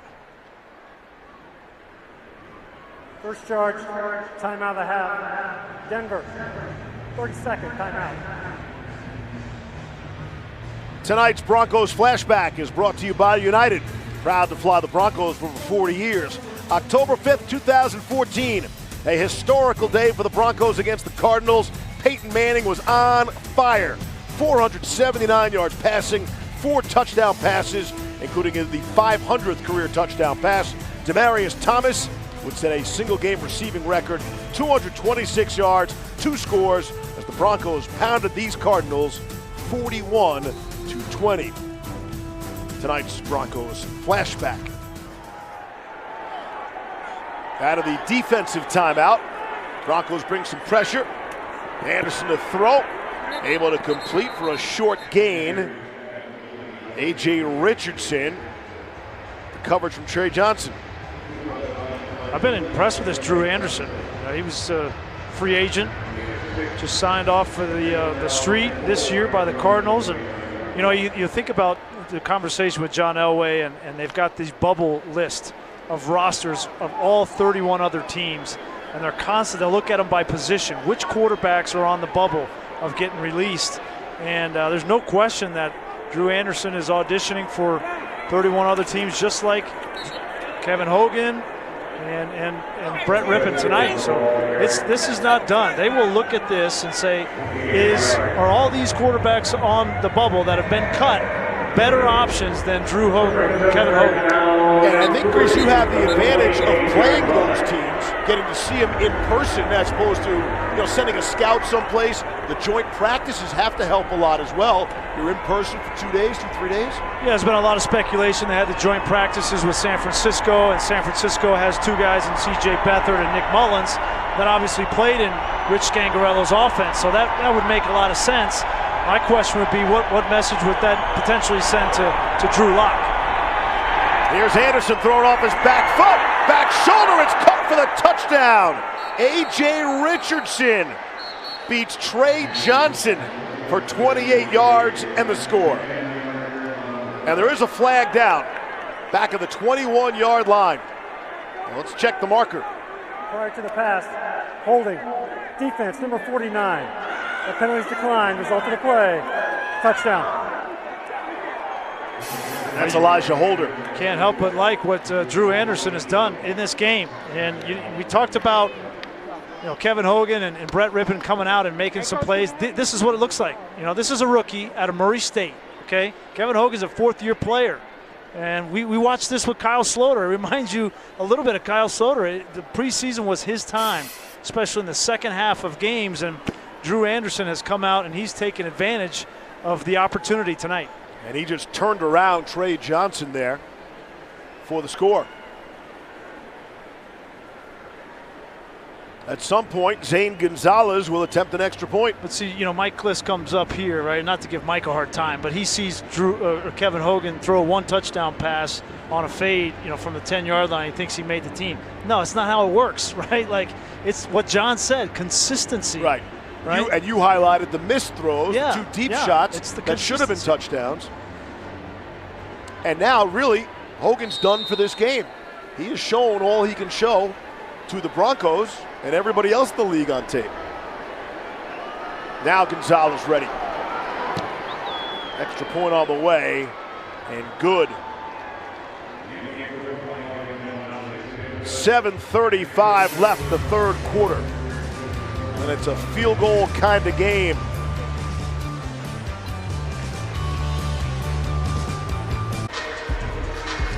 Welcome back to Broncos Stadium at Mile High. Denver right now leads Arizona 10-7 in the third quarter. Derek Wolf joining me now. And Derek, you got to sit, wait, and watch for that Oakland game. But I know there's some emotions that go through your head and the other vets that you guys are safe, but there are so many of your teammates on the bubble.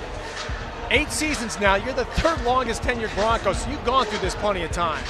Yeah, every year, man. It sucks whenever you get close with guys and then they get the cut. But that's what these games are. These games are so important for them because they might not make it here, but that film's out there for the rest of the teams around the league. And all you can hope is that they put good film out there so that maybe another team will pick them up. But yeah, it's always tough, man, because tomorrow we come in for a workout and the Grim Reaper comes in and takes them out. And you hate to see them go, but that's the nature of the business, and you kind of become numb to it. It's funny because you see that D-line has a lot of talent up front there too.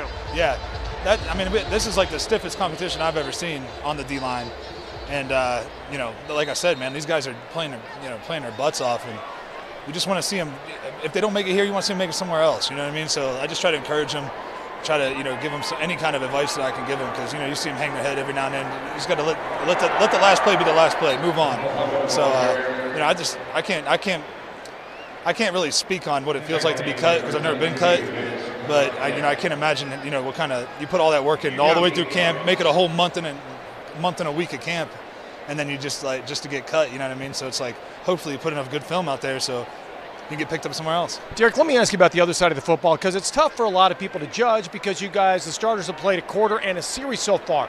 From what you've seen from the offensive line, you go against them day in and day out. Difference from last year to this year? Yeah, I would say a huge difference, really. You got a whole new coaching staff. Mike Munchak is a Hall of Fame player and coach. So, he's got those guys getting right. Like Dalton Reisner, he's a great rookie, plays hard. He does everything right. He does all the right things. He's going to be a great player. Juwan James, he's the best right tackle in the league, if you ask me. So, he's playing great football too. And then you got Ron Leary, who's coming back. He's a Pro Bowl guard. So he's. And then you got Bowles. Bowles is getting so much better. Like he really is, man. Like he's growing up, and he's grown into an NFL player. He didn't have a lot of experience playing football, so I think people forgot that. And like he gets those holding calls here and there, but he only gets those holding calls because he cares about his quarterback. Yeah. He only does that because he doesn't want the quarterback to get hit. There we go. Look at this. Kalfani Muhammad, and then fumbles off the pylon. And out of bounds. That kid's fast, man. What a drive. He's on a practice squad running back, and it's just like we're always chasing him around, so it's like you want to see him do well, just he's so fast. But yeah, our offensive line, Connor McGovern, he's starting to mature as a player as well. So Joe Flacco just controls the clock, and that's what you need. That's what Peyton did so well. He controlled the clock. It's not 3 and out, 3 and out, 3 and out. Keeps the defense fresh. We can go out there and dominate people. All very encouraging news. Look forward to seeing you on the football field in Oakland. They make you wait, but hey, you get open against the Raiders. Fans love it. Derek, thanks so much for coming out. All right, guys, we'll send it back to you. All right, thank you, Rod. That's a 52-yard run. The last run by Khalfani Muhammad. 73 on this drive alone. It's been the Muhammad show, and unbelievable runs by Khalfani Muhammad. He's had 3 in a row, and great blocking up front. Gaping hole. Now he gets into the second level. You see the speed and the moves. Now you got to protect the football. He fumbles the ball. The question is, did the ball go out of bounds, or did he touch the ball while his foot was out of bounds? Because the ruling, Steve, is if he fumbles this football and it stays in bound and then hits the pylon, then that is a touchback, because the pylon is, by definition, out of bounds. The ball did not touch out of bounds, but maybe his foot did. Right back to it, Devontae Jackson, end zone, touchdown Broncos. All on the legs of Khalfani Muhammad, but it's Jackson who hits pay dirt for Denver. Boy, I think if Muhammad gets him all the way down there, at least give him the touchdown, right? That's what I was thinking. Maybe it was because he fumbled. You never know. What a great drive, though, by that offensive line, and especially the right side of that line. Some good blocks by Sam Jones. We haven't talked a whole lot about him, but it seems like he's secured a roster spot on this team, and Quinn Bailey as well on that right side. McManus is perfect. So right after the Cardinals strike for a score, the Broncos get another touchdown of their own. It's been a preseason. Not a whole lot of touchdowns for Denver. Got a couple so far tonight. So all the glory to the guy who scores the touchdown, right? Devontae Jackson. He was the benefactor from the outstanding series from Khalfani Muhammad. Reese, you got Muhammad making this team? I actually do. I like Khalfani Muhammad more than I like Devontae Booker, and that's hoping that Riddick comes back. But I think just hearing what John just said, like he was the one that was most likely to go on IR. Yeah. To me, that means that's more significant. Fractured clavicle, or fractured shoulder. That's big time. Check on the Broncos return game. The Cardinals able to get out to the 28-yard line. The force out by Daddy Nicholas. Good to see him back in the game for Denver. And the reason I like him is because, you can interchange him with Phillip Lindsay. You see his speed, his quickness, as much like Phillip Lindsay. He's great on third downs. He's been willing to block in pass pro, and then he's got that home run ability. And, that's from a running back's position, you can't take that for granted in the National Football League. Muhammad, 3 carries, 70 yards on that drive alone. In his previous 7 carries, he had -1 yard. So Muhammad and the offensive line figuring it out on that drive. Start. Offense, number 84. 5-yard penalty, remains first down. And if he doesn't make the Broncos team, he will not be out there long. When players talk about putting some good play on film, that's exactly right. Some good tape out there, that's what that is. Cardinals football. And just like Derek Wolfe was talking about how deep they are on the defensive line, there's going to be a couple of guys that get cut from this team on the defensive line that can play in the National Football League. You talk about Mike Purcell, Deshaun Williams, DeMarcus Walker.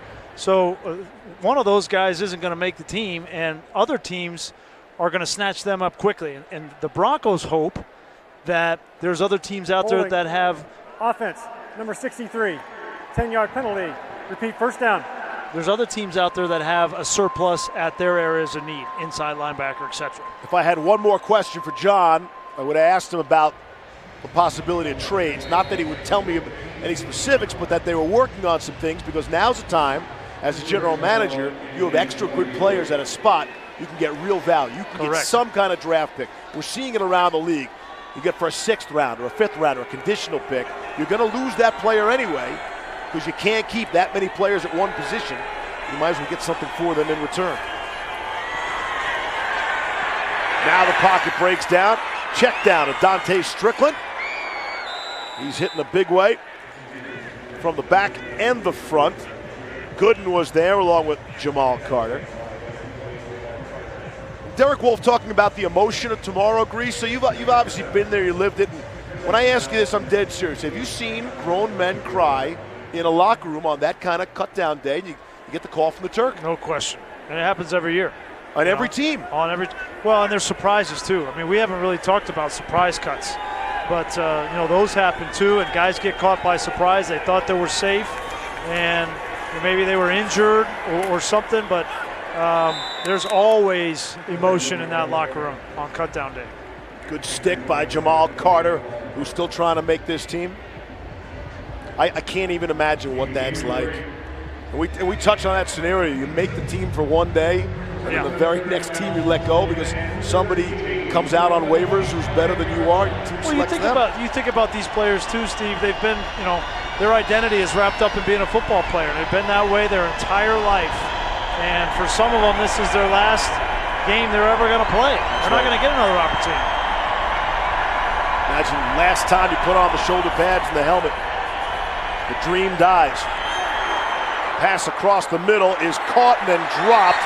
Andy Isabella, the rookie out of Massachusetts. Let's see if they call that a catch or an incomplete pass.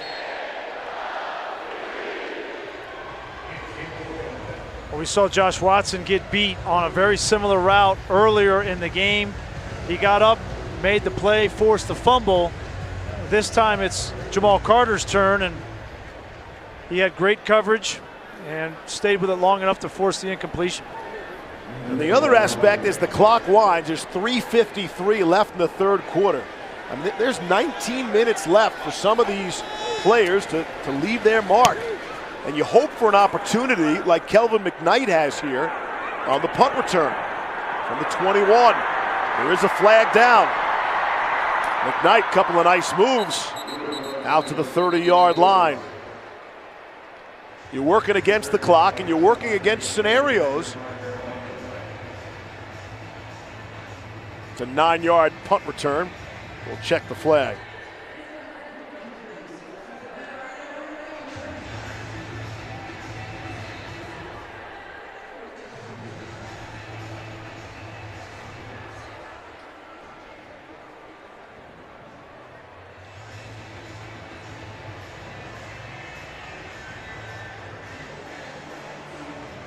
During the kick, holding, receiving team number 49, penalized half the distance to the goal line, first down. Just when you thought you've heard enough from Brian and I.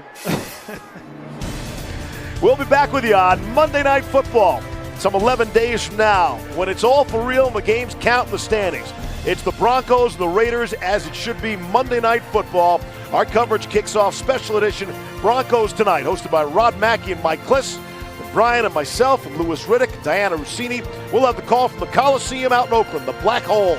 It all starts 7 p.m. September 9th right here on Channel 20. So that game, you can't talk all about the Broncos, right?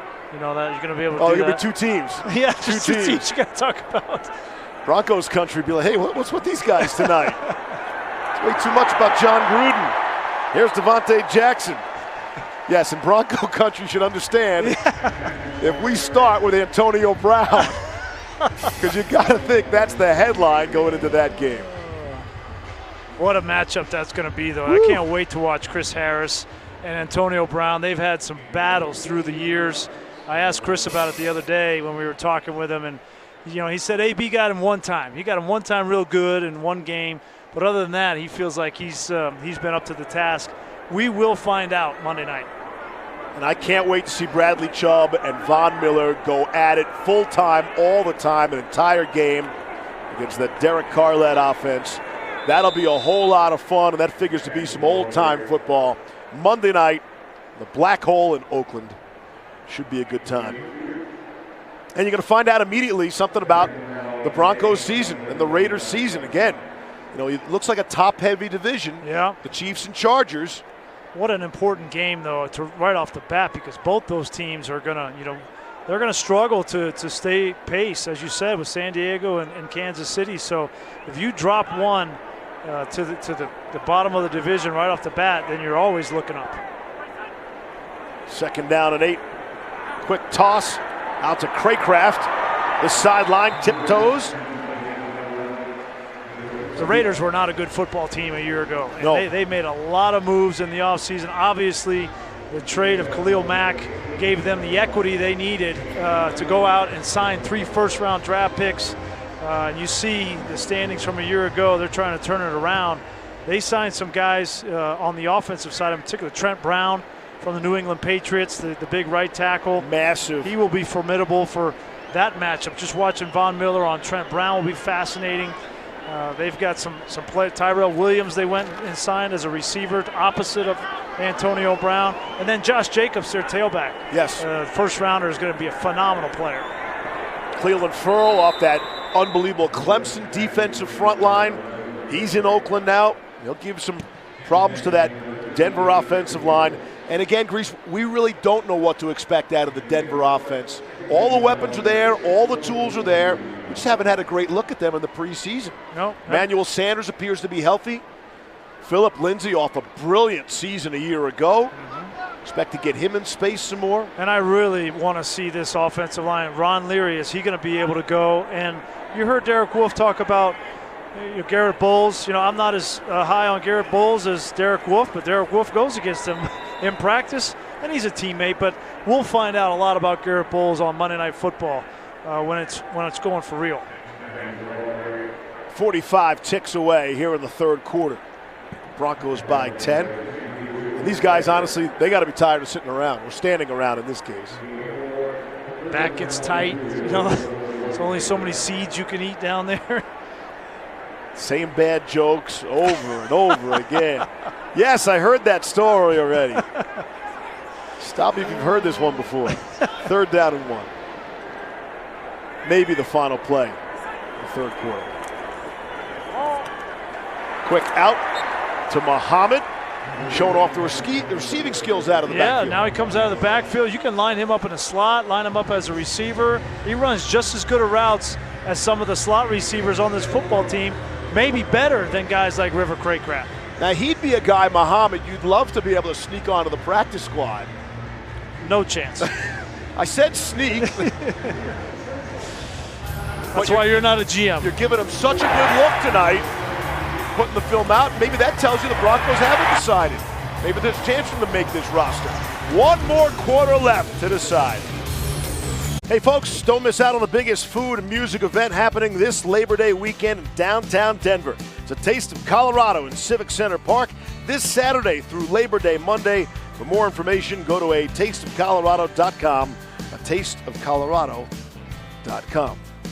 Grease had a taste of the press box at halftime. How'd that go for you? How about the taste at my house? I had you over for dinner. Yes, you did. Cedar plank and everything, and the barbecue with the salmon and the whole thing. Big completion as we open up quarter number 4.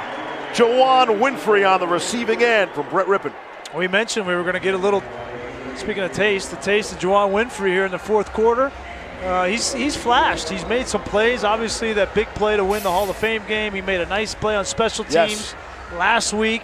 And you give him another opportunity in traffic, not afraid to go up and make the catch. A big body. He's been impressive. And pulls it in with those strong hands. You like to see that? As the Broncos on the move, the Arizona 24. Denver looking for some more.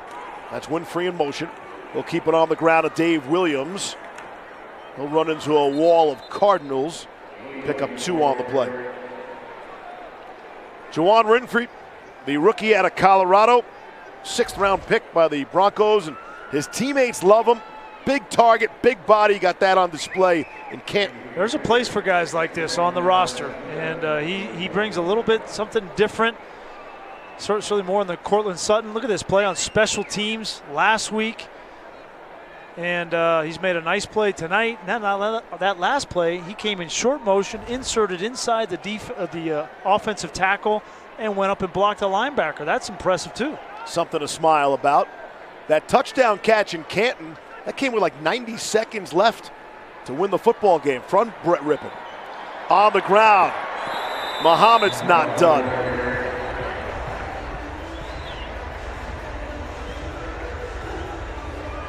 An opportunity here for Brett Rippon in the red zone. Maybe to take an aggressive shot here, 3rd down and 5. Much like Kevin Hogan did in the first half, if I'm Brett Rippon, and I know there's a bunch of really hungry young players that want to make the team on this defensive front for Arizona, 3rd and 5, it's a perfect time for a what? Take a shot? No. Oh, I didn't know which way you were setting hard me up. Count. Oh, the hard count. I try to teach you, and you just on 3rd and 5, you want the hard count? Yes, free first down. 3rd and 15. That's what it worked out for Hogan earlier. We saw that, the savvy play. On 3rd and 5, I'm throwing to the end zone. Or underneath to try to get the first down. Don't do that. And they won't. That's Craycraft who hauls it in. 4th down. Yeah, see, in the preseason they're going to go for it, right? But, well, maybe not. They're going to come kick the field goal. But that's what you don't want to do is throw the ball short in tight coverage and come up 4th and 1. And McManus will trot out onto the field.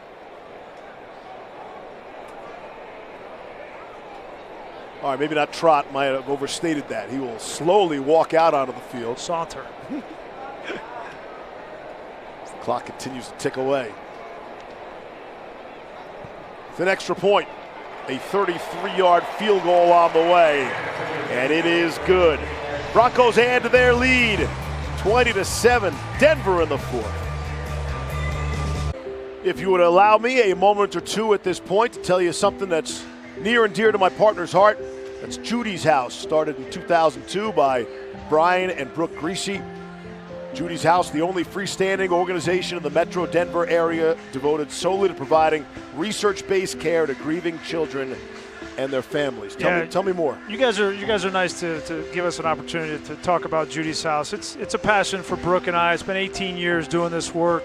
And since my time playing with the Broncos, and we help children and families that have had a tragedy, that have lost a loved one, mother, father, brother, sister, and over those years we work with over 10,000 children and their caregivers, and it's really an honor and a privilege for us to do the work. And if anybody needs this kind of service, by all means reach out to us.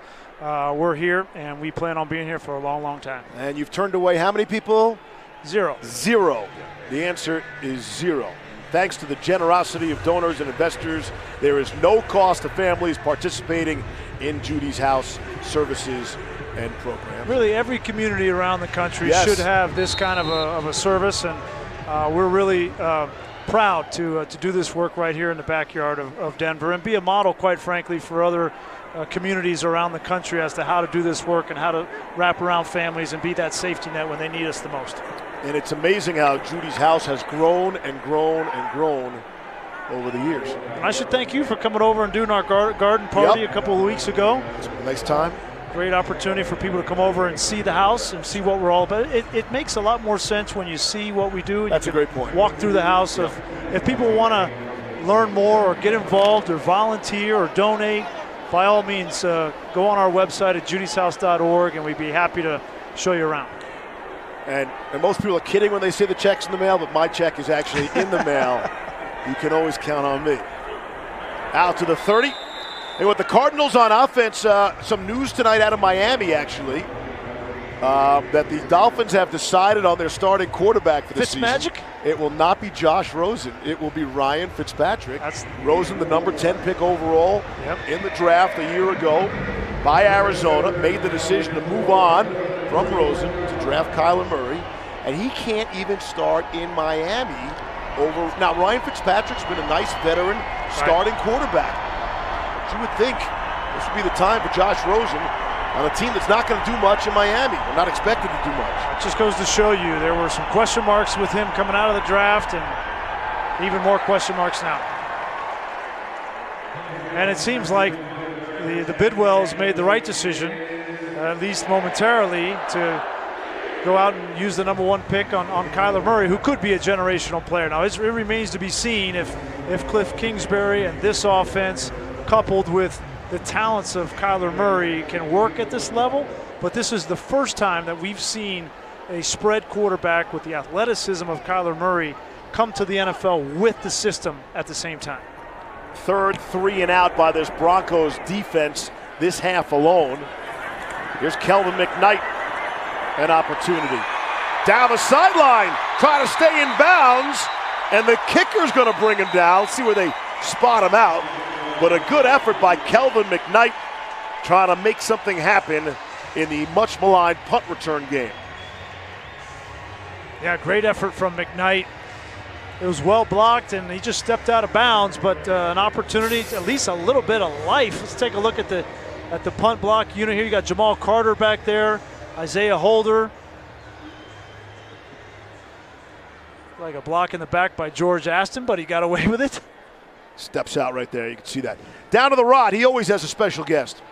Guys, thank you. A guest who was going crazy with McKnight there. Cortland Sutton joining us now. You get fired up here on the sidelines. Yeah, man, those are my guys. We in the room working. I get to see those guys work every day. So seeing them out here working and having success on the field is a lot of fun. Jawan's had a good game. Craycraft's had a good game. It's going to be some tough decisions coming up in the next 48 hours. Oh, definitely. Our room is been working since OTAs. We've had a great group of guys. They come to work every single day, and I'm excited for them to see them come out here and work. And it's going to be a hard decision that Mr. Elway and those guys upstairs are going to have to make for sure. Cortland, how different are you from year number 1 to year number 2? I feel like I'm a different receiver. I still have those things that brought me success from last season. However, I've added a lot of things to my game that I feel like are going to really push me into that top receiver category. How much does it help you, benefit you to have a veteran like Emmanuel on the team so defenses can't just key on you, can't just key on Sanders? Man, it's amazing. It's amazing having E-Man being our number 1 guy. He's going to take that attention, and then, we have so many other guys in our room that can come in, and nobody can really come in there and say, we got to stop Emmanuel, we got to stop Cortland. It's like, we got to stop Tim Patrick, Deshaun Hamilton. We have weapons in our room that is going to buy up, that's going to open up all of us being able to eat, and then, of course, our running game. Everybody knows we have in our running back room. Those guys help us out a lot, taking those guys out the back end of the defense and putting them in the box, which opens up a lot for us. So I feel like offensively we're going to be pretty explosive, and it's cool having guys that can make plays because it takes a lot of pressure off of everybody in other places. A lot of weapons for sure. Final question for me is let you ask you about the guy under center, Joe Flacco. You got a new quarterback. Case Keenum has moved on, and everyone has just raved about having Joe there. Man, Joe's a guy. He's a true vet. He's a guy who comes to work every single day. He's not going to be your hooping and hollering guy, but he's going to be a guy that is consistent in his work ethic. We know what we're going to get from him every day. He's going to come out there and he's going to show us why he's the starter and why he's going to lead us to a really successful season this year. Fantastic, Cortland. Look forward to seeing you in Oakland. Awesome. All right, guys, we'll send it back to you. Thank you, Rod. Broncos keep it on the ground. Dave Williams. I'm expecting a lot more from Cortland Sutton, honestly, this season.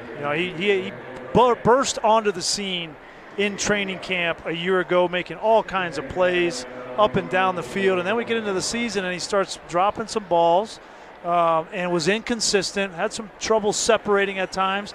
He's been more confident this offseason, right? The whole thing with Emmanuel Sanders going back and forth. I get it. You want to be a number 1 receiver, go out and prove it. Go out and show it. Emmanuel Sanders has proven it in this league. I want to see Cortland Sutton step up this season because this offense needs him desperately. No question about that. Rippon throwing on the run and completing to Juwan Winfrey. To be wrestled out of bounds. Last year, what I remember about Sutton, Grease, is it was all about the 50-50 ball, the high point, going up and getting it. And now let's make some other catches, too. Let's make some other plays all over the field, not just those jump balls. I want to see him separate, right? I mean, that's what separates the best receivers in this league, the ones that can separate from coverage. And he's not the fastest, but he is physical and big, and he needs to combine those two things to push off, get open at times, and then in contested situations come down and be more consistent catching the ball. Winfrey's been physical and big, 17-yard gain. The Broncos again across midfield in Arizona territory. On the ground, that got nearly blown up in the backfield. Dave Williams is fortunate to get back to the line of scrimmage. That is the second time that David Williams has had a free run with a defensive tackle in the backfield, and he's made a miss. He had a great 4-yard run earlier in the game, and look at that. I mean, that's about as good a 1-yard gain. He's not getting any help up front from this offensive line, whereas Khalfani Muhammad had great blocking. Bruce Hector of the Cardinals got a fistful of nothing.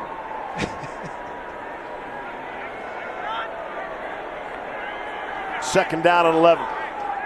That's Winfrey in motion, top of your screen.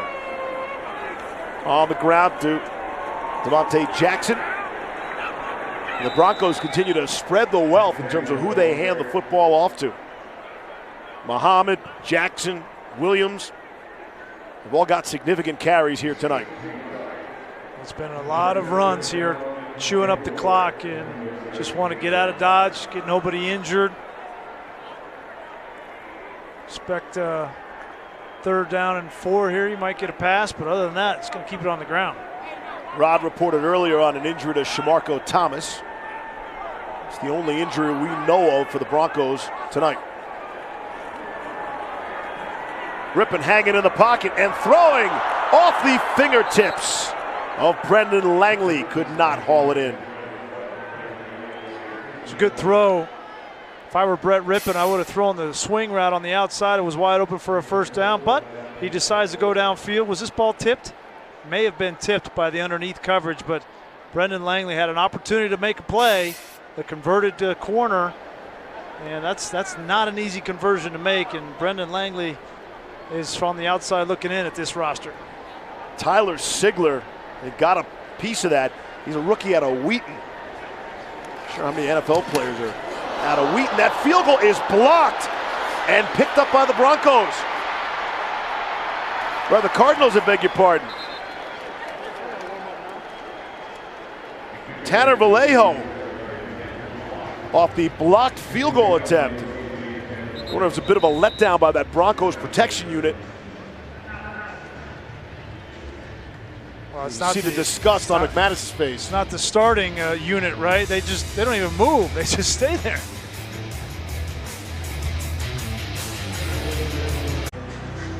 Final 6 minutes of the preseason. Take this opportunity to thank our crew for their hard work during these preseason games, starting with our 9 News crew and Vice President Tim Dietz, who apparently thought it was a good idea to put us together.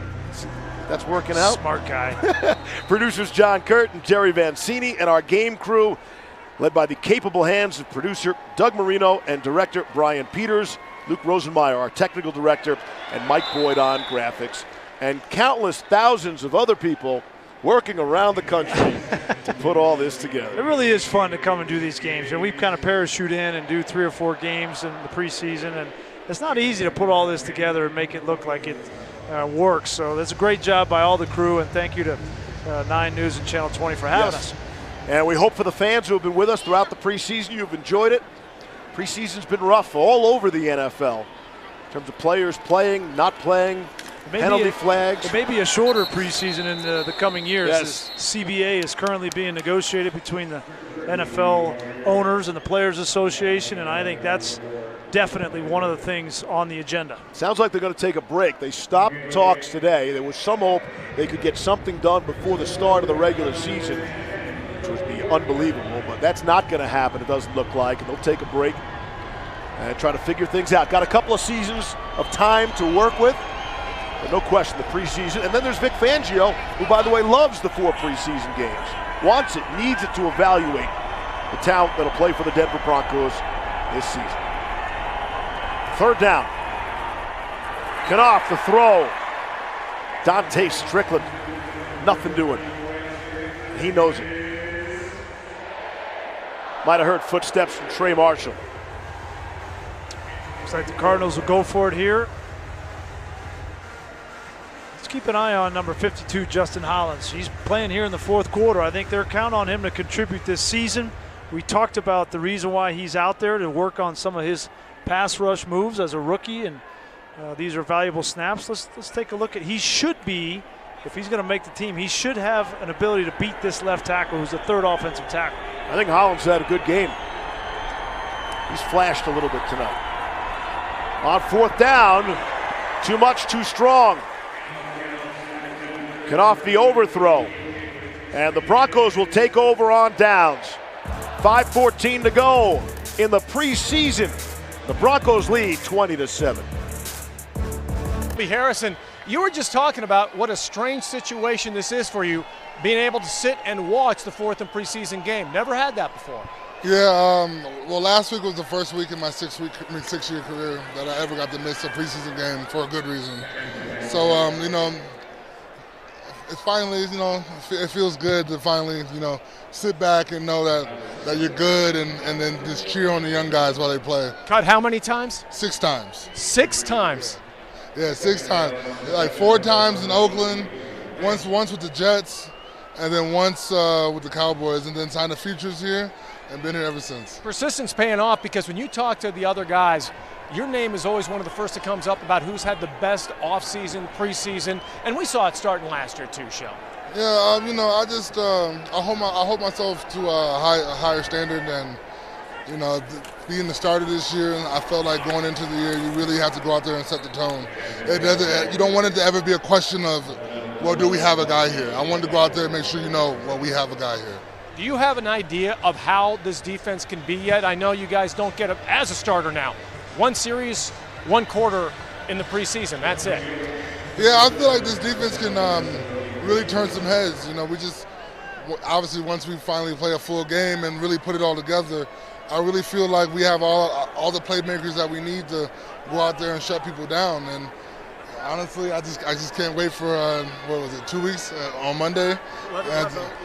In Oakland, a place where, yes, Shelby Harris has played before. I guess you lick your chops to go back to the Blackhawks. Yeah, except playing on that baseball field. I'm talking about, they need to do something about that. There's no reason why a football team should be playing on a baseball field. It's the dirt. I remember my rookie year, second year, trying to play on the dirt, you're slipping and sliding.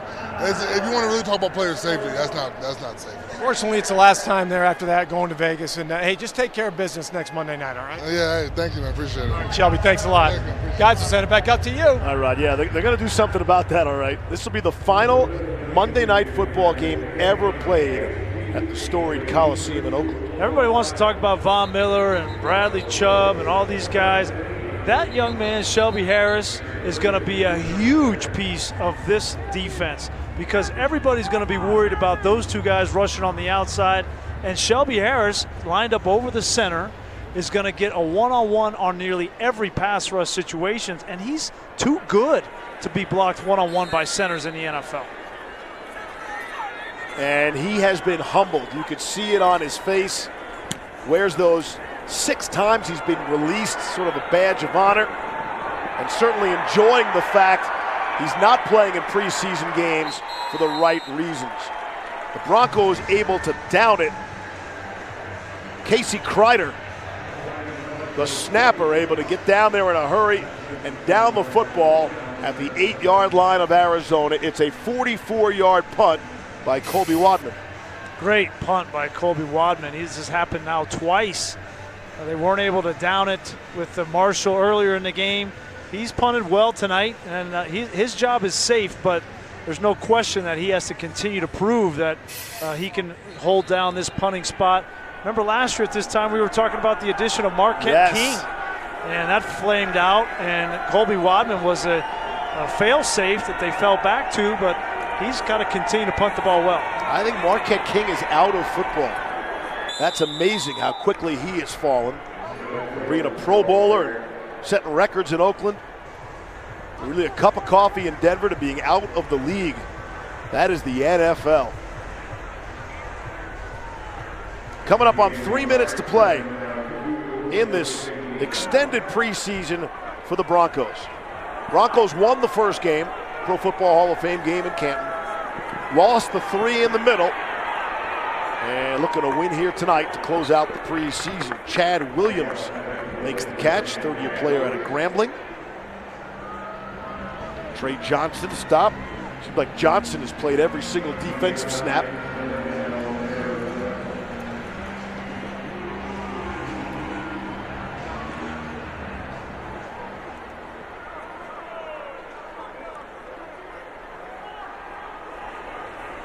Appears to be a lack of urgency by both squads. Is that fair? Too much, too soon. Off the fingertips. Trying to hit Wes Hills out of the backfield. Rookie had a slippery rock. There is a flag down. I feel like we're running through a lot of institutions of higher learning, right? A lot of different colleges. 10-yard penalty. So you had the racers for Murray State. Yeah. What do you got for slippery rock? Yeah, don't have it. Knopf, the quarterback, is a Princeton product. Tigers? The Tigers. I had that one. Hey, while I have a second, let's talk about somebody else trying to do something. The referee tonight is Don Willard. I had the opportunity to fly with Don yesterday to Denver. He's never reffed an NFL game. And Really? tonight he's a side judge. Okay. And this was an opportunity for him to ref a preseason game. And so I So say shout out to Don, doing a nice job. Was he trying out like a lot of these players are trying out? I don't know if he's trying out, but again, he's solid in the side judge. Oh, so he's got a team. He's got a crew. He's on a crew. Yep. Okay. I All right. think his crew will open in Seattle. But getting a look-see like many of these players. There, is that him?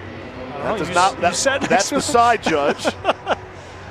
The referee tonight is Don Willard, and he was the gentleman I was flying. There he is. Good on you, Don. So he's been a side judge, and now he Yes. has an opportunity to run the show. Because there are people at home, the referee, the white hat, is Right. the one that runs the show. Yep. Got it. And again, I think it's just for tonight. It's a taste. It feels it's the preseason. Different responsibility. Well, there's been so many referees that have retired that they need Yes. to backfill. The 2-minute warning. Timeout. My man Don takes us to the 2-minute warning. 2 minutes Only left you. in the preseason. I like all people, Grease, all people.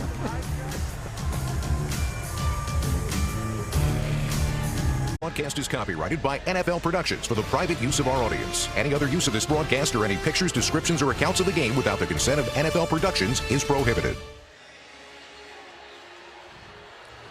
Back in Denver, Steve Levy, Brian Greasy, Rod Mackey, and our 9 News crew on Channel 20. Bringing you home down the stretch of the preseason. The Broncos leading 20-7. Cardinals have the football. Able to hit underneath to Wes Hills. I think the Cardinals will stop the clock, use that last timeout. Here's tonight's play of the game, brought to you by Comcast Xfinity, and a plethora of plays to choose from tonight, which is a rarity. We had to pick 2 because we haven't had many in the last couple of games. So we picked a touchdown from Kevin Hogan to Fred Brown, beautifully done. And then we couldn't just stop at once. We had to get a little Khalfani Muhammad, who I think has been the player of the game tonight. He's shown the flashes of speed, elusiveness, and cutback ability. Don't show him fumble. Don't show him. Oh, you showed him fumble. Intercepted. The Broncos on the pick. Elijah Holder on the return after the interception. There is a flag down. And that's why you never have 2 plays for the plays of the game, because then you might miss one of the plays in the last 2 minutes. After the interception, personal foul, horse collar tackle, defense number 61. Penalties half the distance to the goal line. First down, Denver. It's a 25-yard return. They'll tack on the yardage, half the distance to the goal, and the Broncos are back in business. Great job by Elijah Holder reading that in cut and beating the receiver to the football. And there you see the horse collar. Holder's been involved, been invested tonight. I think we're going to get Neal down here to end the game by the Broncos. Classy move inside the 5.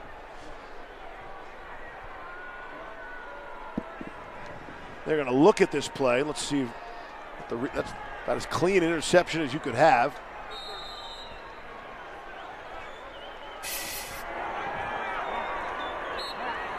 And it's the winning formation for Brett Rippon.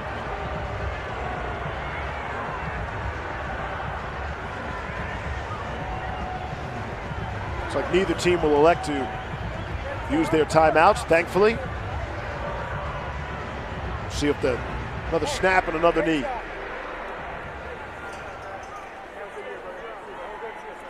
Well, anybody you think come off the top of your head that played well enough tonight to make the team that you didn't know if they were going to make it?